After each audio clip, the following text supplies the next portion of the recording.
need that sports encyclopedia. US Steve Kim. Got Trent in the cut.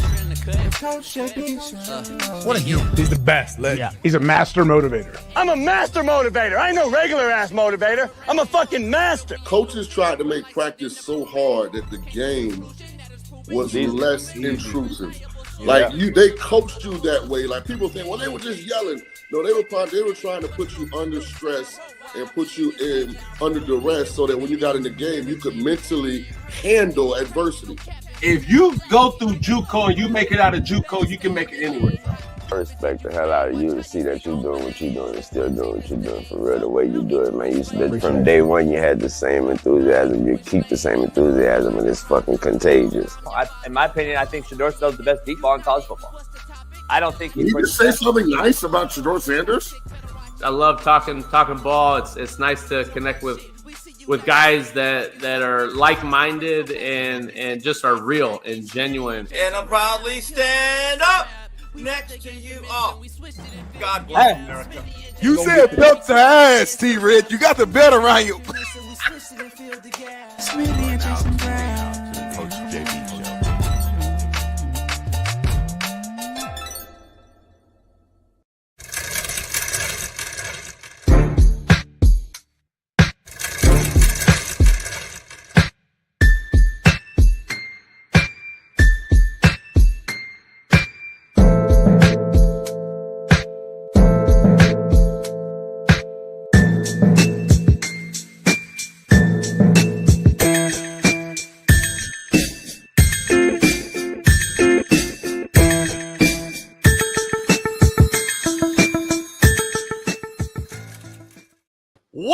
What up, man? We are in the building. It is Merciless Monday. I'm taking no mercy. We got a loaded lineup today. We got a surprise guest, and we got an NBA champion joining the show. So don't miss it. Pound that like, subscribe, become a member. And we got a lot to discuss today, man. It's Merciless Monday. I want to make sure that you know that this show is powered by BetUS. So head on over there to BetUS TV. If you're on YouTube and tap in, use the promo code CoachJB. It is Merciless Monday, and we shall take no mercy on today's loaded show. Cleveland Cavalier, Miami Heat legend, NBA champion Damon Jones joins the show to talk NBA playoffs, LeBron's legacy, and is Steph Curry better than LeBron in this era? We're going to break that down with Damon Jones, who actually got to play with him. But first, let's start off with a bang. God bless America. And America spoke loudly over the weekend as a horse named Sovereignty wins the Kentucky Derby over a horse named American Journalism, who I picked to win. Fuck. How many more signs from God do we need to realize that his desire is for the United States of America and her people? God bless America. Wave the flag. The Dodgers are on a heater, winning 8 of 9 to lead the Major League Baseball is having their best record once again. And the Winnipeg Jets win a two double overtime thriller versus St. Louis to advance to the next round. Plus, in the NBA, we had an experienced Golden State Warrior team beat a young, inexperienced Houston Rocket team to advance to play the T-Wolves. Cleveland Cavaliers, the number 1 seed, lose game 1 to the underrated Pacers with the most, quote, overrated player in Halliburton. Make it make sense. The most over-discussed, overhyped, underachieving organization in all of sports. The Los Angeles Clippers get blown out in Game 7, and the guy who continues to demand trades, who continues to be overpaid, James Harden, scored a whopping 7 points in Game 7 on his way to Cancun. He's gone fishing. Inoue gets dropped by Ramon Cardenas, but comes back with vengeance and gets an 8th-round TKO. Plus, Scottie Scheffler ties PJ record, going 31 under to win the CG Cup Byron Nelson Classic yesterday in Dallas. And to top off this loaded show, if you guys remember last week, Trey Taylor The young man who threw his Illinois hat to say he committed to Nebraska, if we all remember. Smitty and I kind of went at him and called it really corny. Well, guess what? His father reached out to me and said he wants to express his frustration with what I had to say about his son and his mother and himself as a father. So stay tuned because they will be joining the show. So don't go anywhere as this show will continue to show you that we are the realest show on planet Earth. But what do I know? So let's dive into it with my main man, Far East Sider, 317, LeBron hairline having, Lamar Jackson loving, AR5 defending, and Caitlin Clark jocking, Fox Sports' very own Big Smitty.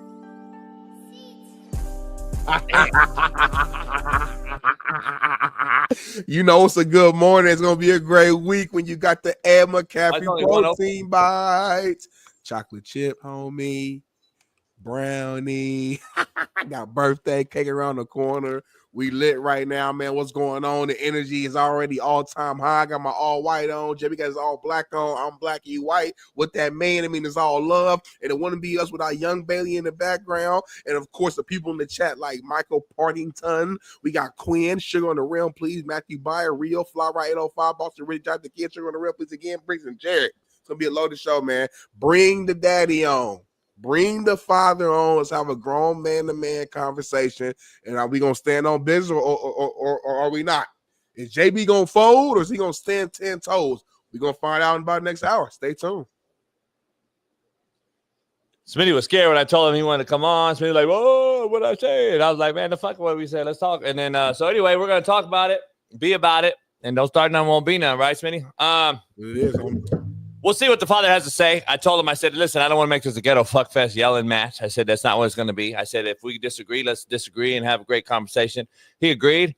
So we'll see what he has to say. What time is he coming on? I believe the father's name is J.R. Taylor. J.R. Taylor. And then his son is the Trey Taylor kid who did something that we both disagree with. We'll dive into it, have a good conversation with him. That's he'll be on in the first hour here in about 50 minutes or so after our first commercial break. And then Damon Jones, Smitty, NBA champ, Cleveland Cavs. I think he played about 8 or 9 teams, maybe even more than that. Houston native, by the way. I believe he went to Galveston Ball High School. I recruited for many, many years.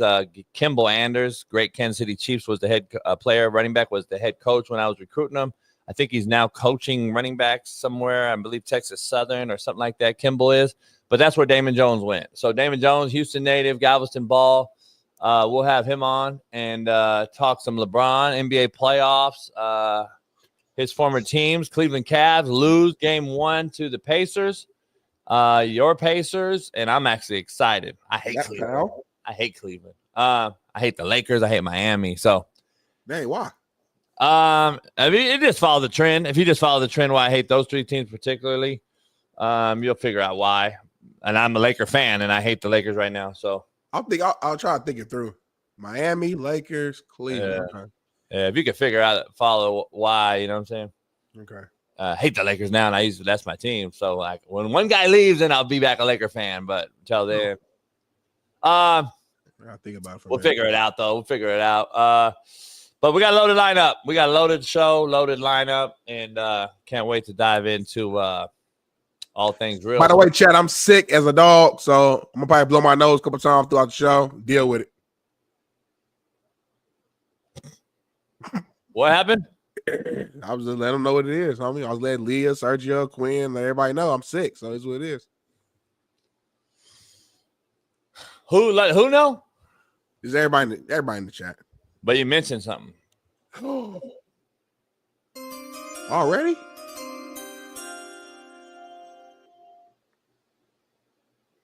Breaking news right out the gate, fellas, in the college football front here.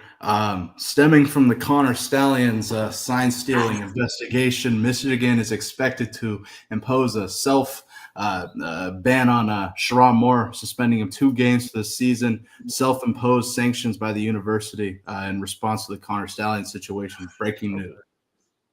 Thanks for that, Bailey. 2 games. All right. I see what Michigan. They feel like if they take the lead on it and just do their own punishment, that the NCAA will like fall back and not feel the need to do anything on their own.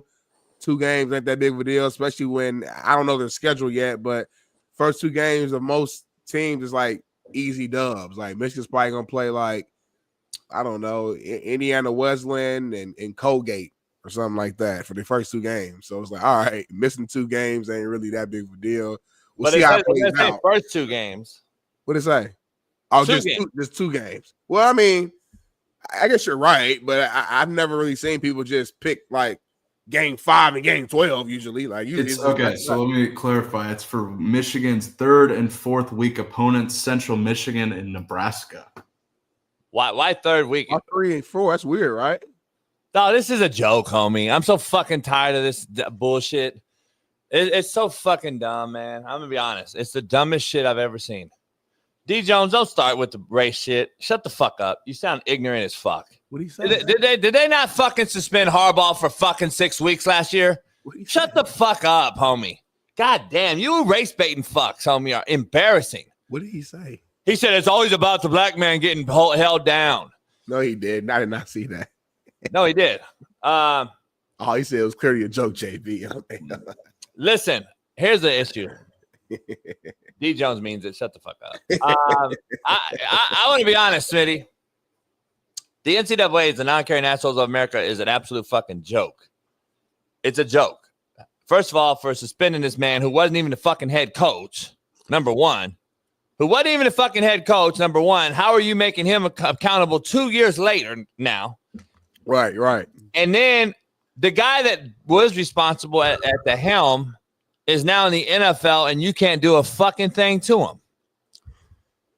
But they told him he can't coach college anymore. Remember that? Yeah. The NCAA is a joke, homie. Nick Saban was right long ago. I said it 5 years ago as well. The conferences should have abort the NCAA. Get the fuck out of the NCAA. The NCAA does nothing. They're the judge, the jury, and the executioner. They do nothing for anyone. And this wasn't on our fucking docket this morning, but it happened. And I talked to this man a lot. I've talked to him for years and years and years since he was grinding, coming up the ranks. And this is a joke, man, for this man to miss any games. And then if you're going to select, so he gets to coach 2 games and then suspend him for 2 games in the middle of the season. That's the middle of the season, so everyone out there understands. So all you fucks who don't understand how football works, well, JB, it's only game 3 and 4. It's the middle of the fucking season when you're a football coach, just so everybody out there understands. This doesn't stop. We don't get to take 2 weeks off from coaching and then start back up like, oh, we're good again. Oh, we only got Ohio State next. It doesn't work that way. So just so everybody out there, it's only game 3 and 4. You don't know shit. Just shut the fuck up. This is a huge fucking joke, Smitty, to start and then pick the games. Like, come on, homie. I hope it's fake and it's not real. That's where I'm at. I mean, I know it's not. I know it is real, but I'm just like, dog, this shit is a fucking joke, homie. Like, I'm so tired of this shit.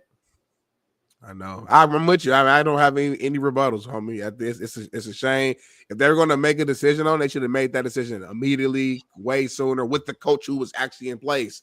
This has nothing to do with him at all. It's a shame. And but at least it's only 2 games as of now. They'll knock that out. They'll keep it pushing, and they'll keep going. We gotta get Shaun on here. I actually know Shaun. We gotta get him on here at some Doug point. Bird. I just told you, if you don't know football, shut the fuck up, homie. You don't know, clearly. Shut the fuck up. Let's be honest. Central Michigan is the next position game for Michigan. It's practically preseason. All right. Keep thinking that, homie. It ain't even – no, again, you don't know what the fuck you're talking about. So let me show you how football works real quick, Doug Bird, you fucking nobody. Become a member too, by the way, you weird-looking fuck. Here's how it starts. Here's how it goes.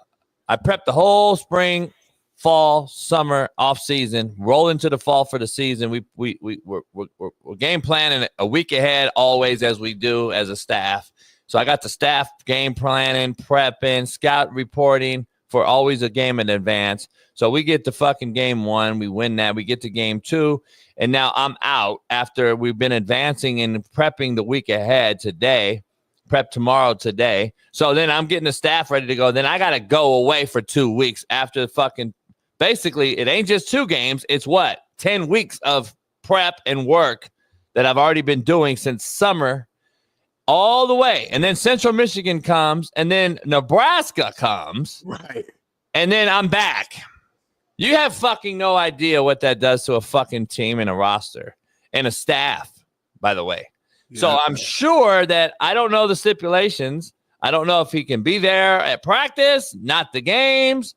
Hopefully so. Coach, I have no idea what the deal is, but at the end of the day, doesn't really matter, Smitty, because he has a huge influence on the offense. He's an offensive guy. He's a fucking O-line, offensive coordinator. He's going to be involved highly. So it's a joke, man. It's an absolute joke, dog. The NCAA needs to go away, homie. I'm be honest. I feel that, homie. Let's dive back into the show. Get back to the show, man. Get back to the show. Quote of the day, Smitty. Let's dive right into it and get into these topics. I talked about a lot on the rundown, basically discussing everything in the sports world. The whole show in the first rundown. It's like I'm gonna defeat the purpose of the show. Like you give the whole show.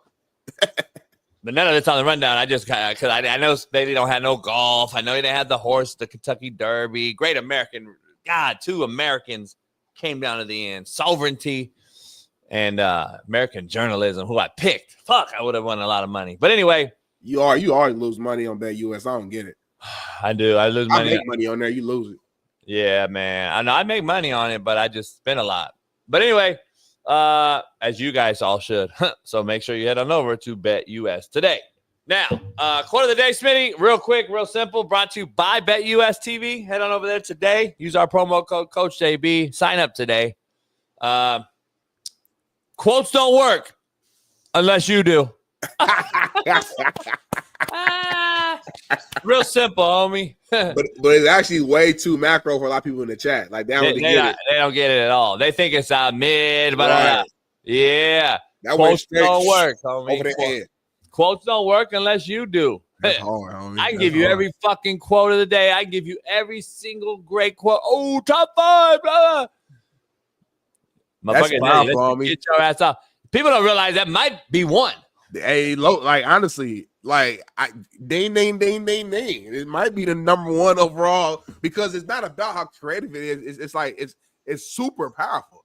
He's basically like summarizing everything he's ever said during quote of the day and telling y'all right now. At the end of the day, I can talk to you till you're blue until I'm blue in the face and give you all these creative quotes, but unless you get off your ass, ain't nothing gonna change. This number 1 quote of all time. I ain't gonna lie to you, homie. I could use that every day. It's powerful. That could be the quote every day. Yeah. Like never change it. I've been saving that quote to I don't know when to start it, but I was like, you know what? I'll come up with something again next Monday. Every Monday I want to have a fire-ass quote. This should be the quote all week this week. You should not change it. Just do this week, all week. It could be contrary to belief, too. Quotes don't work unless you do. Contrary to belief. It could be anything. It's like this. It's the best fit possible ever. We can do the whole show with this quote. Like the A block could be this. Yeah. What's happening now can be this. Quotes don't work unless you do. Yeah. Quotes don't work unless you do. Like D. Jones, Jacksonville Jags ain't gonna work unless what? They work. They ain't gonna play good. They're not gonna win, homie. Quarterback garbage. But anyway, contrary to belief, brought to you by Bet US. Smitty. Oh man, don't say it. Don't say it. Some guys pay to see pussy when they can look in the mirror for free. That's different. That's different. Top 5 contrary to belief of all time right there. Ding, ding, ding, ding. CTB. Contrary to belief. Top 5 contrary to belief. So wait, we got 2 top 5s in a row? Yeah, homie. That's hard. Did you hear what you just said? Yeah, I made it up. But you didn't hear it, though. It's different when you write it and you think it and you hear it. I thought of it on the yacht yesterday, fixing my starboard engine that ain't working. Really? Yeah. Like what happened that triggered that? One of the guys, my neighbor, Bo, said some slick shit, and I had to snap on him. Got you. Okay. And then I was like, and then he had a broad. She was a bach me. Okay. And I was like, oh, this motherfucker pays for pussy. And then I saw his face in the reflection looking out of his boat into me, like looking at me like, And I'm like, you get fucking pay to see pussy by looking in the mirror for free, homie. And you was like, oh, I had to write it down, homie. Damn, immediately. I put it in my phone. That's hard. That's hard, man. You never know where you're gonna be at when like the $1 million idea just come in your brain, man. Keep a pistol, keep a pad with you at all times, Joe Cord. He might have fucked my boat up right now. I don't know. Hey, but we'll find out. But at least I know who it is, though. Yep. At least I know who it is, and then we'll handle that accordingly. Yep. And I got ice on my speed dial. So let's get into poll question, Smitty. Real quick. Wow. What happened? Let's get into the poll question, Smitty. I blew my nose, homie. Yeah, you stuffy. Like, I don't like your sound at all. It makes for bad short videos when Paris clips them today. But it is what it is. We'll all the shorts gonna be you. I'm just laughing a little bit in between, like like do little stuff to ad-lib. Great producer right there. Great producer mindset you have. Poll question, Smitty: are the Clippers the worst professional organization ever? Are they the worst sports? Are they the worst professional sports organization ever? Think about it, homie. Think about it now. Nah, I got the Cleveland Browns ahead of them, homie. Cleveland Browns at least the Clippers be like kind of good. Like they had a good regular season. Went to 7 games. Like wow, like they got guys. Like they make it interesting. They've won playoff series and shit recently. Like outside of Baker getting that one playoff win against the Steelers, I don't know. Like how many playoff wins has the Steelers? I mean, the Browns had in the last 2 decades. I bet you it's probably like I put the Cleveland Browns AFC title runs over any Clipper run they've ever had. Okay, the Cleveland Browns, late 80s, early 90s, against those great Denver teams that were battling back and forth. I give them that way more credit for those runs on a fumble away from Ernest Biner and Mack, fumbling the game off, beating Cleveland, beating Denver, going to a Super Bowl. Oh, way over anything Clippers have ever done. So, hell nah. Cleveland's way ahead of the Clippers in my fucking book. Just being the historian I am. Here's why I say the Clippers. Are you done? Are you going to dive in more if you want? No, go ahead. Go ahead. I'm just saying the Clippers because of everything they've done over the last few years. Okay. From everything from my entire life, by the way. They've always had a number 1 pick. They've had more number 1 picks in the previous pre-draft lotto.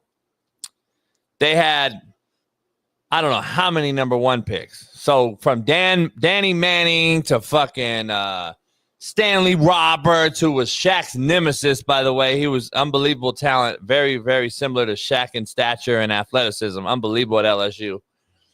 And then Benoit Benjamin was before Stanley, but Benoit Benjamin, Ron Harper, Kenny Norman. Then you go into the new thing. You get Livingston, who blows his knee out, was unbelievable talent, who did great things in Golden State as an older cat with an injury. Then we got think about the Blake Griffin era with all that talent they brought in. And then you do what you did with Paul George and bringing him in. Then you go get Harden. Then you go get Doc Rivers, and you're supposed to win the title. And then you have all this talent. Then you get rid of Doc Rivers, and you go get rid of and you get Ty Lue, and you got more talent. You get Kawhi Leonard, who don't really fucking ever play. And then you get rid of Paul George and for a Chico Stick and string cheese where it's really just clipped you. Then you go and say, oh, we got even better. Now we're going to go get these up. Come on, homie. This organization has to be cursed. And I'm not done. Then you go get the richest owner in all of sports, and you go buy a brand new arena, and you make this arena the fucking Dallas Cowboy, LA Rams stadium of basketball, only to do what? Get beat by 40 in a game 7. To my point that not only is the Clippers garbage, the NBA is garbage as a whole, and the whole fucking thing is garbage, and the NBA playoffs are fucking hard to watch, like I said last week. But anyway, Clippers are bad organization, homie. I put them as the worst they're definitely the worst Northern American sports organization ever. There's no, you can't convince me otherwise. Maybe some historian can come on here and break it down in the history of some teams, maybe hockey or something I don't watch, but you don't watch hockey? I do, but I'm saying that like maybe a team, and I don't know how great. I know all the Canadian teams from Montreal. I know Edmonton are good. Calgary I don't know the whole, like, is there Yeah. Winnipeg? Are they shitty? I don't know. Like, I know Winnipeg hasn't done much. Listen, man, the Clippers are fucking a horror. The only thing I'm going to really say is they got to be cursed at this point, right? Because, I mean, I've never believed in curses like that, but like how many owners you go through, how many stadiums, how many players, how many guys have gotten hurt, how many ones have become bust, how many number one? You didn't even mention the fact that they gave away Shai Gilgeous-Alexander, who's about to be the MVP. Well, no, that was the Paul George thing. I know, that was part of that. It's like crazy. Like, that's why it's like Chico Stick and String Cheese. They got for nothing, homie. Like, nah, you can't say the Angels, homie. The Angels won it all in 2002. What are you guys talking about? The Angels have a ring. Shit. So listen, I the Browns, because in my lifetime, I was born in '94. I don't know. I feel like it's neck and neck. I graduated high school. I know you old as hell. I was going to college. You're like almost 60. I'm not even close. I'm not even close to 60. Hella close to 60. Like, you damn near 60. Listen, it could go either way. I know the Colorado Rockies are a shitty baseball club, and I know there's a Winnipeg Jets, and I know there's fucking Detroit Lions are still chasing some, and then I know Cleveland Browns is in the mix, and I know there's other teams. The Jets, they said the Wizards. I mean, the Wizards, look at the Jets, but the Wizards are a new organization they used to be the Washington Bullets back in the day that had Wes Unseld, and they actually were pretty good. So, like, the Oakland A's have titles, though. The Padres, I don't know, man. The Padres are up there with them, to be honest. Shit. I don't know, man. It's a tough one, man. Sacramento Kings is in the mix, I would think. But then organizationally, with the money and the resources, you're in LA. Everything weighs in on that, Smitty. Like, Sacramento, who nobody gives a fuck. Sacramento's in the middle of fuck nowhere. They're at the Kansas of California. Damn. And I know they're the state capital, but they're the Kansas of California. Let's just keep it funky. Nobody gives a fuck about the Sacramento Kings and Vlade Diva, homie. Why is Sacramento the capital? That's kind of weird. They messed that up. Why is Sacramento? Why are they the capital? Every state has a capital that's kind of not really the poppin' city. Indianapolis is the capital. Yeah, that's really one of the, but it's a small state in relatively speaking. Like it makes sense though. You know what I mean? Yeah, kind of. It's not really. I don't think they put it in the dead center like Kansas, fucking Topeka. Right. The fucking absolute shithole.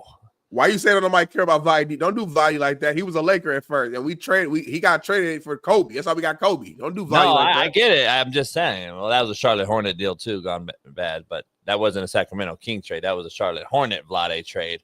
But I'm just saying that's how. You know what I mean?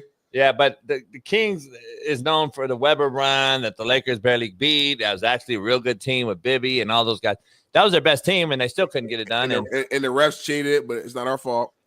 Yeah, and it's still, that's it. Listen, man, I'm going to rock with the Clippers, but it's a great conversation to have, great debate. It's a few teams in there, Clippers, Browns, so yeah. But regardless, the Clippers, man, you just can't trust them. In a Game 7, to put on that performance like that, to get blown out, like, where's the heart? Where's the fight? Where's the, you know what I'm saying? And it's like, man, like Harden, bro. Harden is the top 75 player, MVP, been playing pretty well during the series, like all in all.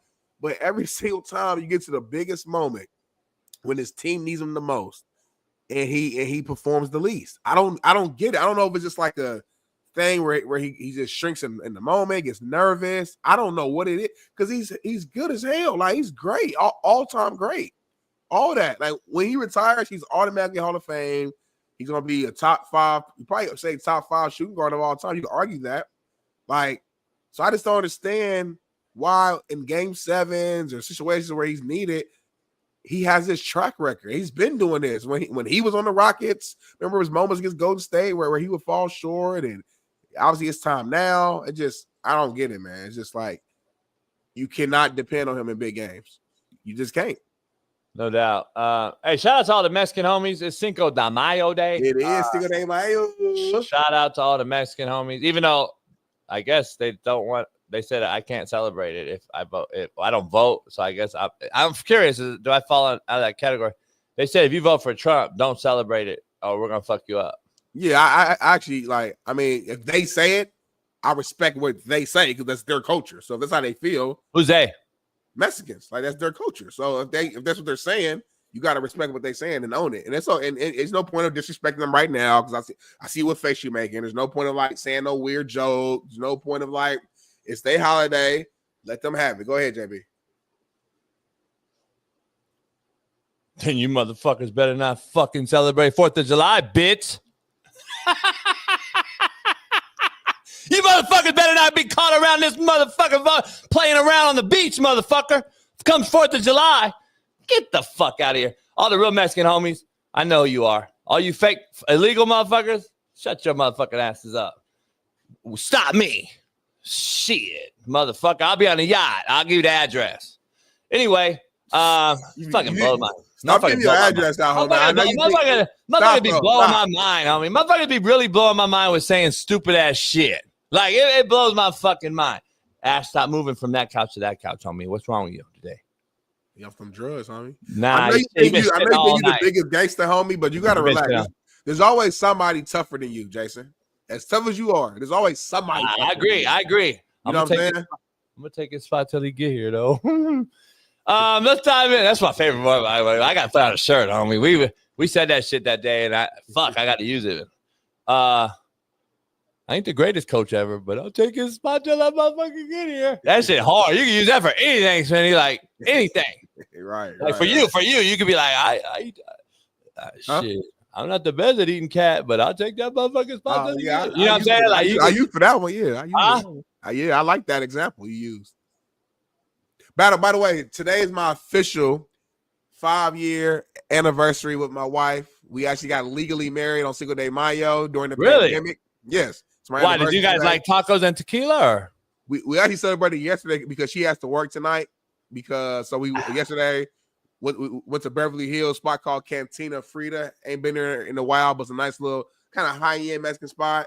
Delicious food, margaritas, tacos, guacamole. Right. There, man. So appreciate y'all, man. I love you, baby. She back there asleep. Love you. Congratulations. It's our anniversary. Don't fuck it off. I'm trying not to. It's be hard sometimes. Marriage is tough, homie. For real, it's tough.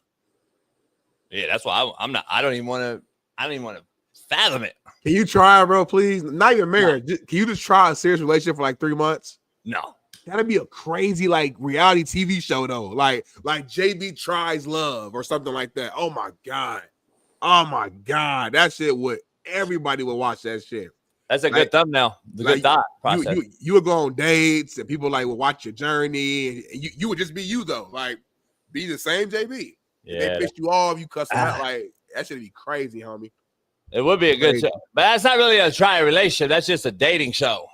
I know, but like the rules would be like whoever wins would be your girl, and then you have to like later on we'll come back and see like how, did it work, and we'll do like a reunion and be like, all right, did it work? Are you guys still together? If not, what happened? Like it's the whole thing behind it. Yeah. Everybody in the chat said, "Chat, would y'all watch that?" Say yes if you would tune into that. Yeah, do that balloon pop shit with Aaron the Wall, whatever name. What's his name? Aaron the plumber. Yeah. Put that. Do that. Pop the balloon thing. Yeah. I just walk out and pop all the balloons and walk out. Like every balloon. Like every balloon. I don't even want to hear your mouth. Brandon Hood said he wouldn't watch it. Quinn said he wouldn't watch it. A lot of people said they wasn't watching it because I said it.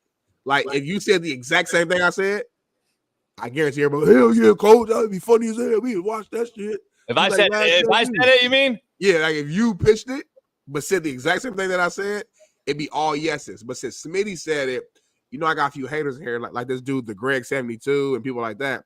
Some of them saying no. So I must have deleted it. What'd you have, homie? You had something good?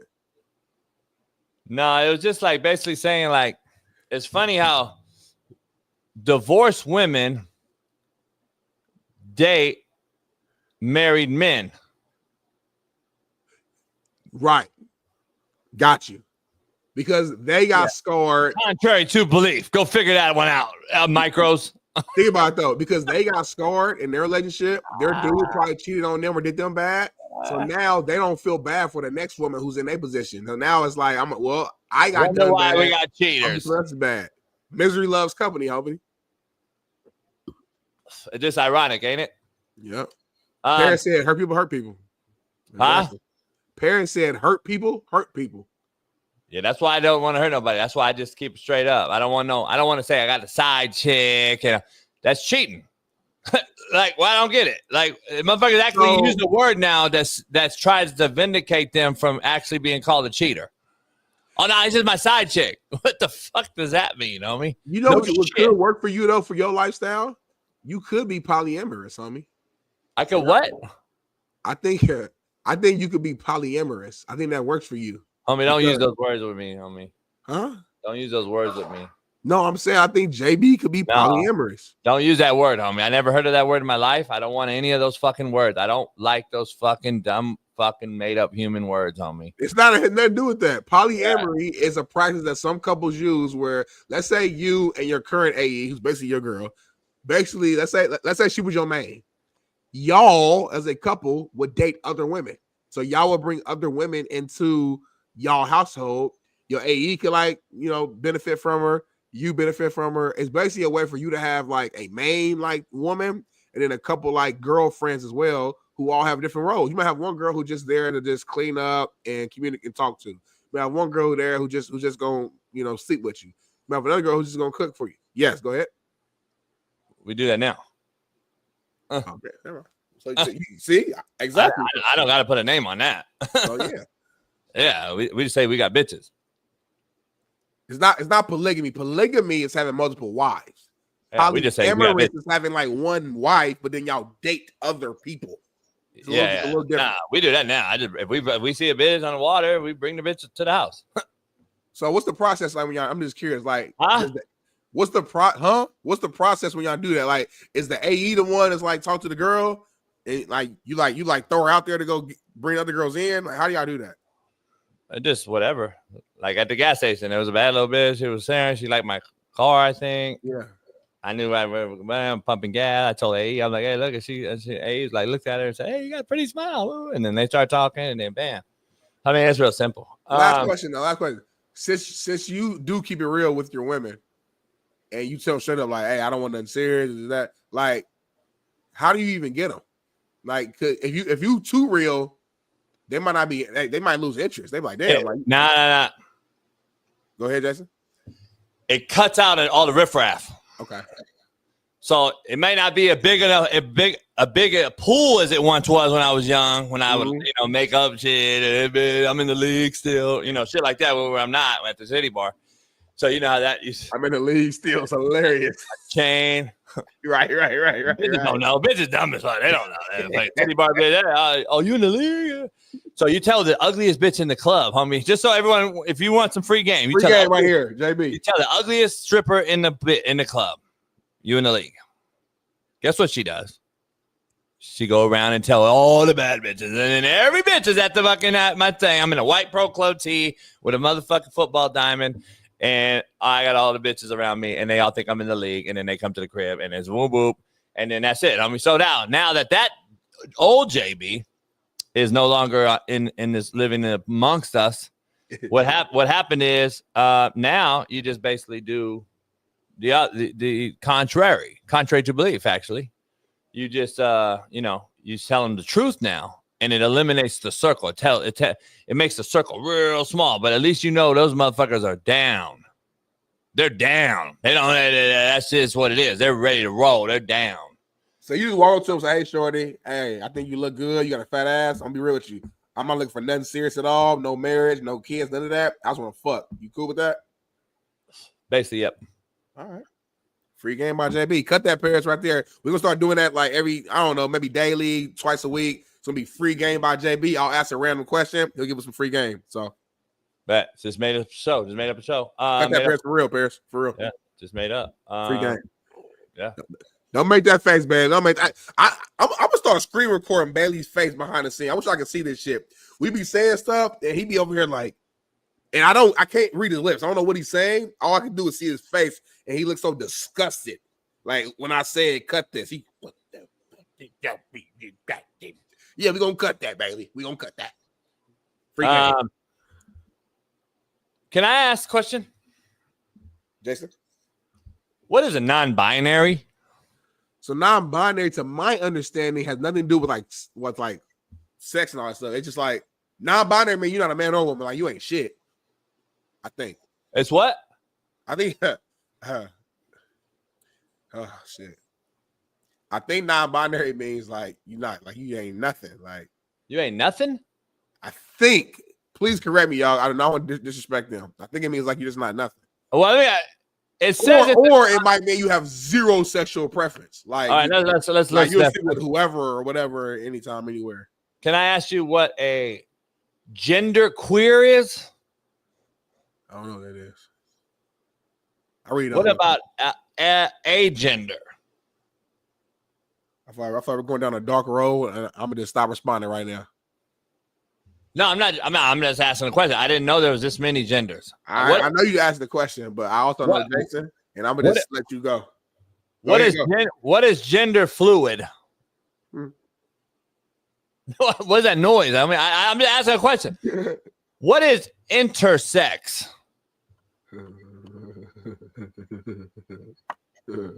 Can I? Yeah, Jason. I'm just trying to ask what these. I didn't know there was that many genders, homie. I know what transgender is. We know what that is. We call it made up human. I don't know what non-binary is, gender queer, agender, gender fluid, intersex. Never heard of them. So I'm just asking. I didn't even know those were around. Craig, if you cut this, make sure don't have me in here saying anything. I got a corporate job. Nah, fuck that, Bailey. Don't have me in here. Just have me drinking my juice. If I said anything, cut you can keep this part in here if you want to. But the answer earlier, I didn't know where he was going with this, so keep that out. I never even said that. I'm just asking a question. No, if you didn't say nothing, but I don't know where we're going. I'm getting nervous. Every time you ask that question, I get more nervous. DMV, I actually like that idea. I would love to have a gay call in. Oh, sorry. Shit. I didn't mean to say that way. I just read off the fucking what he said, Bailey. I read what he said, Smitty. I gotta blow my nose, Kobe. I'm gonna go on mute. I gotta blow my nose. Y'all crazy as hell, man. I'm just saying, I wouldn't mind having that call in. I would love to have one of these motherfuckers call in. One of these made up humans. That's what we call them, made up humans. That's just all the things I just read are made up humans. So fuck it. Smitty, let's dive into the show, man, because we got a guest joining us right after in about 15 minutes. Let's dive into the rundown. If you could talk or not, I don't know, but I'm here, homie. I'm here. I can talk, homie. Let's dive into the rundown. Little sinners that never stopped me, homie. So yeah, we got my guy, man, Ron Gronkowski, Fox contributor, goes off on Abdul Carter for asking Lawrence Taylor to wear his retired number 56 jersey. Bailey, is there a video? Yeah, Abdul Carter. Yeah, I think with the third pick in the draft, who's going to be a star, but was he serious? Was he serious asking for LT's number? Yeah, you were a high draft pick, but LT is an absolute legend, the best to do it, one of the best defenders of all time. And let me tell you, brother, like you got to prove yourself. Just that's crazy, just asking for LT's number. And I'm glad that LT shut him down like that. LT did the LT move, man. That was such an LT response. Go make your own freaking number, kid. Mm-hmm. What would Bill said to the kid if he asked for 56 at the New York Football Giants? No, buddy. Yeah, there's one LT, and you're not LT. You're not even close to being LT. So how about you just get the fuck out of my office and get in your playbook, because you haven't done shit yet. That's fucking real. I'm so fucking excited. I did not know about this story, Smitty, until yesterday. It's even deeper than that, because like apparently the Sims family also said no. So thank you, God. Thank you, Jesus. So it's crazy. So it said last week Sims said he'd be honored if Abdul Carter wore his number 11, but his family disagreed. He did what you do best. What I do best?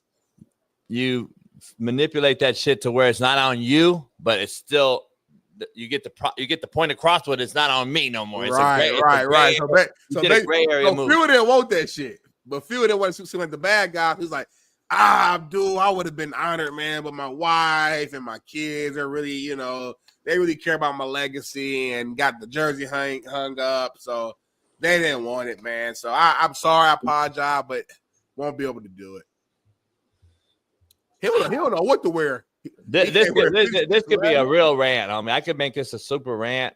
This is just exactly what I say for every day on the show, though. Like, y'all want us to respect you when you have zero respect to even think about asking this motherfucker, the best football player, in my opinion, ever to walk the earth. You're going to ask him for his fucking jersey and you ain't busted a grape in a fucking fruit fight yet? We don't even know what the fuck you're going to bring. You could be an absolute fucking bust. You want the greatest football player on planet Earth to fucking give you his jersey? You fucking jersey swap era fucks. I'm so fucking tired of these kids, homie. I swear to God, homie, if one of these motherfuckers would have gave him that jersey, god damn. I'm so fucking glad. And Gronk was spot on with what Bill Parcells, Bill Belichick, and any other Bill would have said. Get the fuck out of here. Any other Bill? Because you don't know what Bill he's talking about. He specifically said Belichick. Here's something about Belichick. Because I don't think so. Because Bill Parcells was the head coach and Belichick was the DC. The coordinator. Yeah, exactly. So, like, I'm just saying, it could have been Belichick. His tone, that was Belichick. Yeah, it could have been both Bills, though. I love it. It was Belichick because they both played for him in New England. This is a joke, homie. Let me flip it, though, because you start off your rant saying we don't know what you're going to be. Just to bring both sides together, let's say this guy ends up becoming Ray Lewis. Then create your own number 52, homie. Like, I'm just trying to figure out why the fuck you want to wear that jersey. Make your own jersey, homie.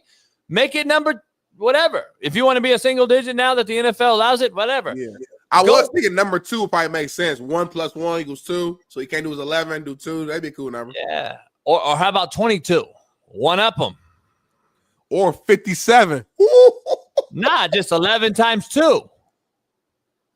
Or 57. I mean, like Kobe did 24, but 23. I listen, man. Go make your own fucking number and legacy. I don't understand these kids, man. Everything they want, homie. Like I say on this show every day, but they don't want to give shit.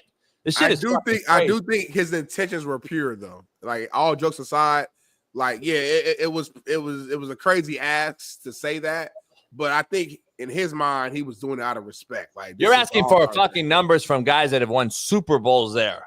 Right, I get it. Multiple ones. Like, fucking, these cats are so entitled, homie. They have no fucking couth. Like, they literally sit there and have no regard for anything before them. And yet they've been allowed to make more money than ever before from the people that they're trying to get things from because of what they stood for and did. Like, come on. That'd be like asking fucking for Muhammad Ali's fucking original picture. Yeah, I know what you mean. Like, get the fuck out of here, homie. These fucking cats, to me, that's the biggest disrespect that you can actually ask. Like, right now. I'm just being honest. Because like, Lawrence Taylor is not, I mean, we all know he's the greatest defensive player, but forget all that. There's arguments. Like, he's just the greatest football player. Like, forget position, forget all that. I got Deion in the mix. I got Bo Jackson, even though he didn't play very long, so I couldn't really keep him in there. But I got Deion in the mix. Yeah.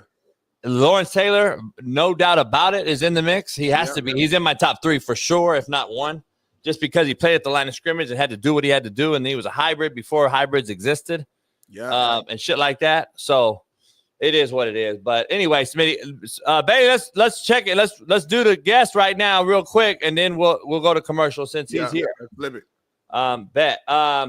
All right, so Smitty, real quick, if you want to introduce them, how we kind of just what the discussion was, we kind of introduced them earlier in the show already.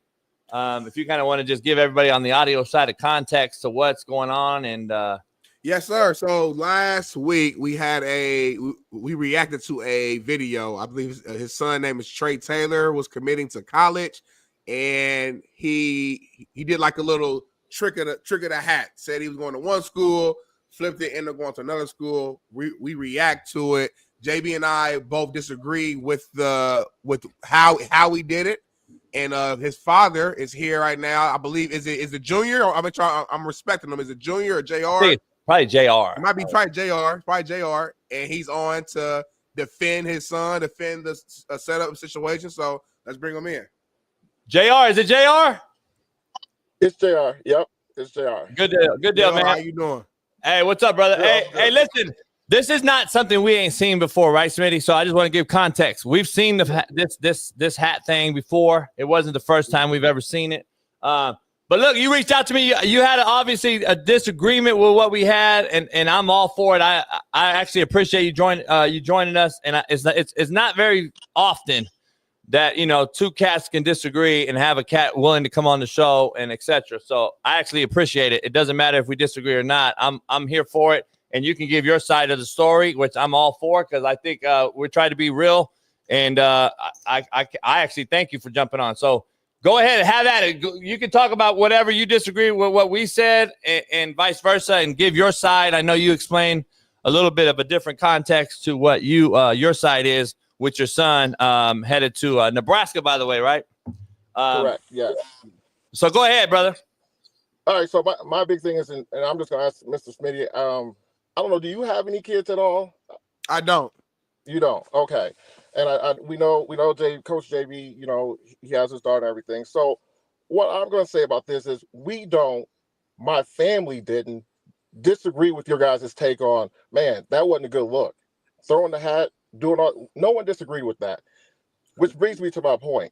The whole conversation about that then was about how I'm a bitch, his mother's a bitch, all this other stuff, to the point, Coach JB, you even said at one point, I hate white mothers because of this situation. And the whole situation from our standpoint was, and everybody saying, well, you all knew it was happening. You all knew it was happening. You had the stuff on. Yes, we had the stuff on, assuming that my son was getting ready to commit to Nebraska. So we had all Nebraska stuff on. We had discussed the hat situation. He was told earlier, no, don't throw the hat, don't do all that, by his mother. Some things had happened, talking about it. He ended up doing it, but we were under the assumption that he was coming in, he was going to commit to Nebraska. So when he stood up, if you look at everybody's faces, we were all kind of shocked, like, wait, I don't have Illinois stuff on. What's going on here? Right? So we're doing as this goes through and Trey then switches over, you see us all then kind of take a deep breath and be like, oh, okay, we are going to Nebraska. Hey, JR, not to cut you off. Explain who's on this panel here. Okay, on this panel is his quarterback coach. To my right or to the far left, it's me, his quarterback coach, Donovan Dooley. It's me, his mother, and then his head coach, Coach McKee, and then kids behind him that have busted their butts with him, 5 a.m. workouts and things like that. So and then teammates, is that teammates or your other kids, or they're teammates that I've trained, I've coached them since they were 5 years old, 6 years old. Okay. So that's how long this group has been together.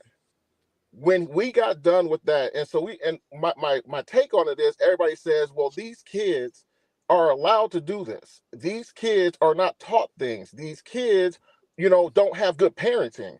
That's not the case. This happened. I allowed my son to have his moment because it was his moment. Now let's not get that twisted. He earned that. That whole, they gave him. No, he earned that. That boy went to over 20 camps last year to earn each one of those camps or each one of those offers. And my big thing is with this is, if you were to go talk to Illinois, if you were to go talk to Michigan, Notre Dame, Purdue, not one person would say that kid is disrespectful. That act that he did was disrespectful. But could you find anything else on the internet or anything showing this kid being disrespectful? No, he had a moment. He had a moment. And as a parent, I let him have his moment because it was his moment. But pulled him to a side right away and said, hey, bro, that wasn't good. That didn't look good. We got to fix this. He then told me, he's like, Dad, I was just trying to have fun with the Nebraska fan base. I was just trying to engage with them a little bit. And I said, yeah, but there's a whole nother fan base that you involved that had nothing to do with this. He immediately said, oh shit, I need to fix this.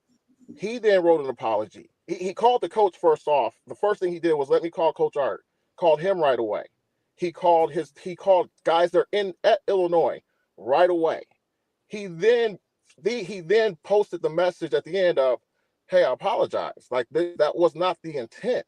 So he has the coaching, he has the parenting behind him to do it. My issue taken with that was, The man that was up there, Coach McKee, who you guys pointed out, one of the greatest men, coaches. One of his rules is you get 3 detentions. 3, you get kicked off the team. And he has kicked kids off for 3 detentions because that's the standard that he has. All right. So that my take is it wasn't defending Trey's actions because we all agree that wasn't the best thing for him. He shouldn't have been doing that. Like, I wouldn't have done it. We would have preferred him not to do it, but he did it. And my thing is, as parents now, is let's go fix what you did. Let's call out what you did and fix it. And that's what parenting is. So for people to say, oh, it's about the parents, the home raising, so parents are, they make mistakes. We come back, we help them through their mistakes, and then they grow from that. And I guarantee you will not see Trey make that same mistake ever again. So maybe I'll go real quick. Here's you sound very involved in your kid's life. You sound very involved in the football community in total. So commend you on that. Here's the question I have. And let me just be clear. I got a white mama. That's shit Clearly. Joking on this show. We joke on the show fucking around. And I did that because Smitty and I were just talking about, black sons with white mamas. We were talking about it on a different topic and we were fucking around. So that's all it was. I got a black daughter, by the way. So anyway, that was all jokes. Then when I think I said was, this is a bitch made move. I don't know you or your wife personally, so I wouldn't say you're bitches, but I just want to be clarify what we were talking about as a topic. So here's my issue. You came out earlier. You said your mother told him blah, blah, blah, what to do, X, Y, Z. Correct. So basically he disobeyed you both. Correct. Is what you're saying. Correct. Yeah.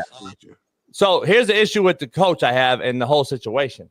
We could say up here till we're blue in the face, like, the coach is a great dude. Your kid's a great kid. I get all that. That's fine. I don't hold grudges over kids. I blame the adults in the room before I ever judge a kid. I coached on a show called Last Chance U. So obviously the motherfucker got second chances. I'm all for him. The issue I have is I never had a motherfucking kid do that. And you can tell me I'm as great as I can be as a coach. But guess what? The coach allowed that shit right there. Like, that's the bottom line. Now, I'm going to look at it. I ain't never seen no kid would have ever got on my podium next to me sitting on the motherfucking stand and did that shit. So you can say he's a good coach and a good dude, but I'm called bullshit. Because at the end of the day, you coach it or allow it. And you coach it in the household or you allow it on the football field. Something was allowed there. And that's all I'm saying. But, Coach, how is it allowed when nobody knew it was taking place? So remember, we're at a school. No, I'm not blaming. I'm just telling you it happened, though. And I'm saying, but you're saying it happened, and I'm saying, so, Coach, none of your kids ever did anything wrong that you didn't have to then go back and correct.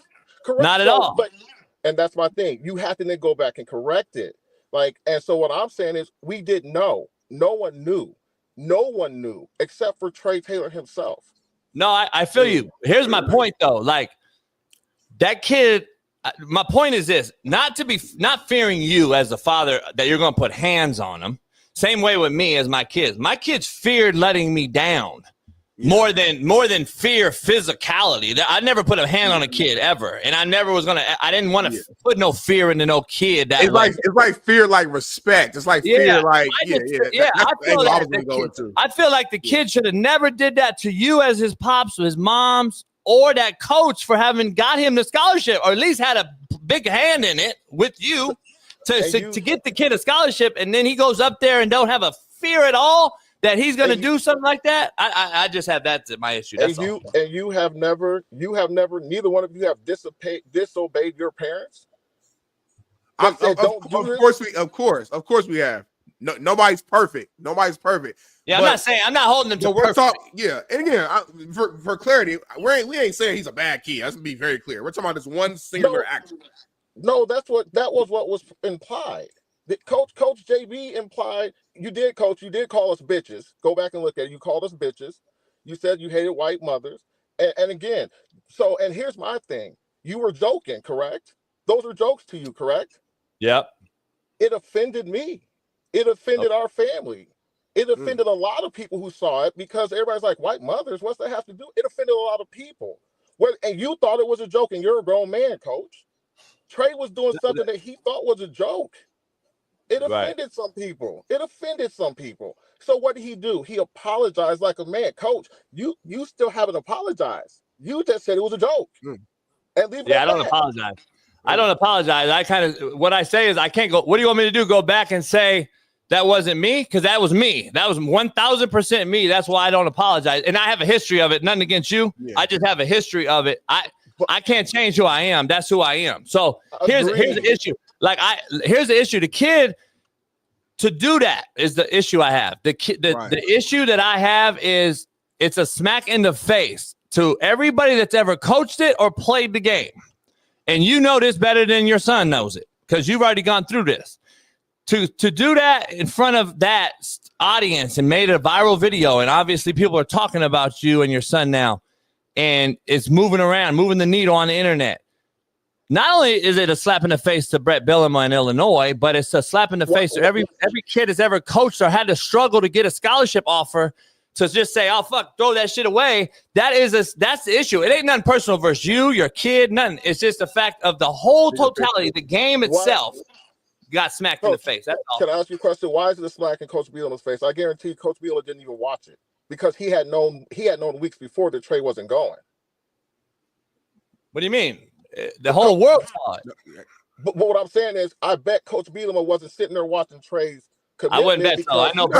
He probably was sitting around watching, but just like social media, like we wasn't sitting around watching it. It just popped up on our feed, like we didn't know who your son was before that clip. So it just popped up though. And so that leads me to my next thing because we talk about, and again, Coach, I'm gonna go back to.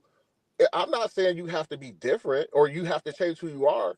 But when Trey realized he as a man growing up, when he realized, oh, I offended someone, let me go fix this. Coach, you just said, I'm not apologizing. I don't care if I offended you or not. I'm not apologizing. To me, for Trey to be 16 and to say, dang, I made a mistake. Let me go apologize to this. For him to do that, that's a kid that's being raised the right way. Period. And that's not something we forced on him. No disagreement. I agree with you. Here's the issue. Correct. As you should. He's 16. That's the problem. We're supposed to teach our youngsters now to be grown men. And then when they're my age, guess what? They have an option to say, I don't want to apologize, or I do, because that's who I am. That's how I was raised. So at the end of the day, I know what my consequences are, right? I got to face them as a grown-up. So I got to go over here. To me, you're more focused on me apologizing to you. So over the act itself, that's my. Now I'm not saying you're not. And listen, I commend you. I think you're attacking it the right way with your kid. I totally do. I'm just saying. I think it's more.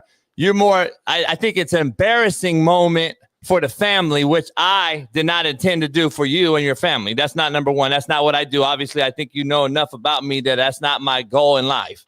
Number two, I love to see kids succeed, not fail. That's number one. I never wish the demise of any kid. And I'm all for teaching and teachable moments for our youngsters. And I think you're making that point.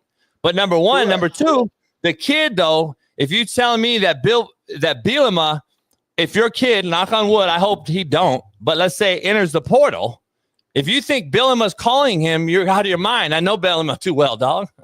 We know, Coach. We sit down and sat down with him many a times, had many a conversations. And when I tell you hours upon hours of conversations with that man, so we understand too. And trust me, it was told to Trey. You understand? You just burned a bridge. Period. Right. You understand that. You understand, Trey. You just lost some NIL money in Illinois because of this, and he did because of this. He learned a different kind of a lesson than most 16-year-olds have to. But JR, do you think it was just Bielema offended or the rest of the country? Because if I'm Bielema, I'm going to call – because listen, dog, I'm going to be honest with you. You know how folks are, and I'm not going to make this a race thing, but I know how it is, and that's why I used to tell my kids, motherfucker, a cat with my skin tone may get away with it, but a cat with yours may not. And at the end of the day, if you don't think those motherfuckers with this skin tone talk to each other to keep your son out of a portal possibility – you out your mind, brother. I'm just telling you. I'm giving you free game, homie. I'm just keeping it real with you, dog. You're not keep your son out of the portal now. You're not giving me game that I don't know. Hence why I pulled his ass to the side right away and had the conversation of, bro, we messed up here. You've been in the media since you were in 5th grade, and you had one slip up, but dog, here it is. And again, we're not arguing if the act was wrong. What I'm saying is it was how it was approached about the parents and how he's being parented. And y'all are saying, nah, y'all are at fault. Y'all are the problem here. Hell no, he made a mistake at 16. And now my job as a father is to go fix that mistake with him and go make sure he doesn't do that kind of situation, have that kind of situation again. You know, and I keep saying this. We don't argue the fact that not a good look. I don't think anybody in our side of the circle would say, yeah, that was the best look. But I will say a lot of people thought it was funny. Yep. And a lot of people are angry about it. And I go off and like I told Trey, whether you thought it was funny or whether or not you offended one person, it wasn't the best thing to do. It wasn't the best thing to do. Smitty, I know you guys. Here's the issue. Yeah, I'm just laying y'all because he was specifically calling or responding. Yeah. So yeah, you said I'm laying y'all go. I want to ask JR. I want to ask you this. Here's the issue I have. Like, we've seen this before. We've seen kids do this for some years now. And when I first saw the very first one, I went ham and I was like, what the hell are we doing? Whoop-de-whoop-de-whoop. I'm sure your son saw that, and it's over the years. It's happened multiple times at All-Star games, at the Shrine game, at the Army game. We got guys doing that okey doke shit. Here's my issue: like, did the kid not learn from those things and wants to be different and be better than that, or what? Are we going to continue to do it? Is he going to be a game changer or just a game player?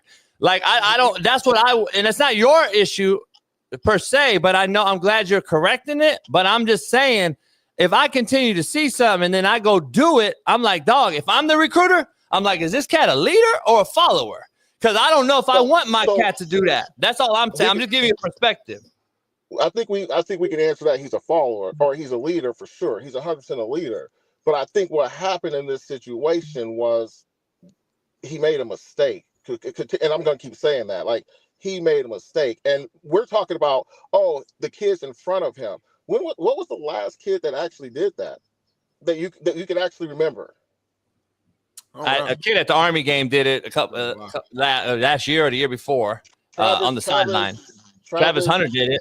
He did it. And so Trey wasn't watching that stuff at that time. You know what I'm saying? Like, he wasn't really watching that stuff. Just like kids behind him right now are going to know better to do that, like to do this situation. But there's going to be a kid 5 to 7 years down the road that might do the same thing. Yeah. Not seeing. Brother, I got to disagree with you, brother. I got to disagree. These things right here are resumes. They don't ever go away. There's a screenshot of something and there's a video somewhere out there. It's too big of a deal for people to say they didn't see it or don't know about it. It's a big deal for, like, who have you known to get backlash like this though? Well, every year is more prevalent with social media and cell phones. I mean, look what happened with the whole, the kid that got stabbed at the track meet, and the lady that's out there saying the N-word, and she getting money. I mean, social media is just that's the gift that comes with social media. Just for whatever reason, your son clip blew up for whatever reason. So so we talk about it. And again, correct. And I understand. That's what I'm saying. Like, as you go through this, more people are going to learn and learn and learn. And I think in this situation, what's going to happen is people are going to see this and say, dang, I watched what happened to Trey Taylor. Yeah, I probably am not going to go down that route. But up until then, you haven't seen this kind of backlash. Again, I want to make it clear. He did it. We understand he did it. We're not saying it's not right that he did it. Yeah. What I'm saying, though, now, as a kid who made a mistake, got on social media right after that. And he hadn't even seen social media yet. So he didn't even know what was actually taking place. It was a conversation him and I had. And then when he got on social media, he sat down and he said, oh, that was really bad. Like, really bad. But he had already apologized. And I don't even know if you guys knew that at that point, that he had already apologized within 30 minutes of doing the damn hat thing from the conversation that him and I had. And that let me ask you. Let me ask you this. You're making the apology thing a bigger deal to me than it has to be. Here's the issue. What changed since he apologized? Not a fucking thing, brother. Nothing. You're wrong. You're wrong. Because no, I'm not. You want me to apologize to you for saying a word that you thought I used out of context to assassinate or attack your family, which I did not do, but I understand it. I do. You did. And you did do that. So you want me to apologize, but what is that going to do? I don't want you to apologize. You be who you are. What I'm saying is, This man, he made a mistake and made an apology for him. He admitted, I made a mistake, my fault. And it had a lot of people have reached out and said, yes, you made a mistake, move on, good luck to everything else. That has changed a lot of the narrative because they're like, oh, dang, he is a kid. He did make a mistake. He apologized for it. Move on. Now let's move on from this.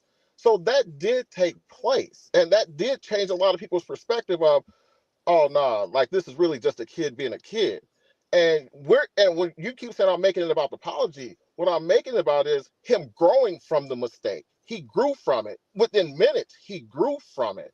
And what you guys, and what I keep trying to bring up, what we keep going back to the hat thing is, what I called in wasn't about the hat situation. It was how you perceived his parents and his peer or his circle on how he's being raised. And everybody that's got their hands on this boy is very, very, when I talk about what kind of people they are and how they go about doing things as far as raising this kid, I'm going to tell you, this might be the biggest issue he have ever had at this point. This one thing, and it's throwing a hat. It's throwing a hat.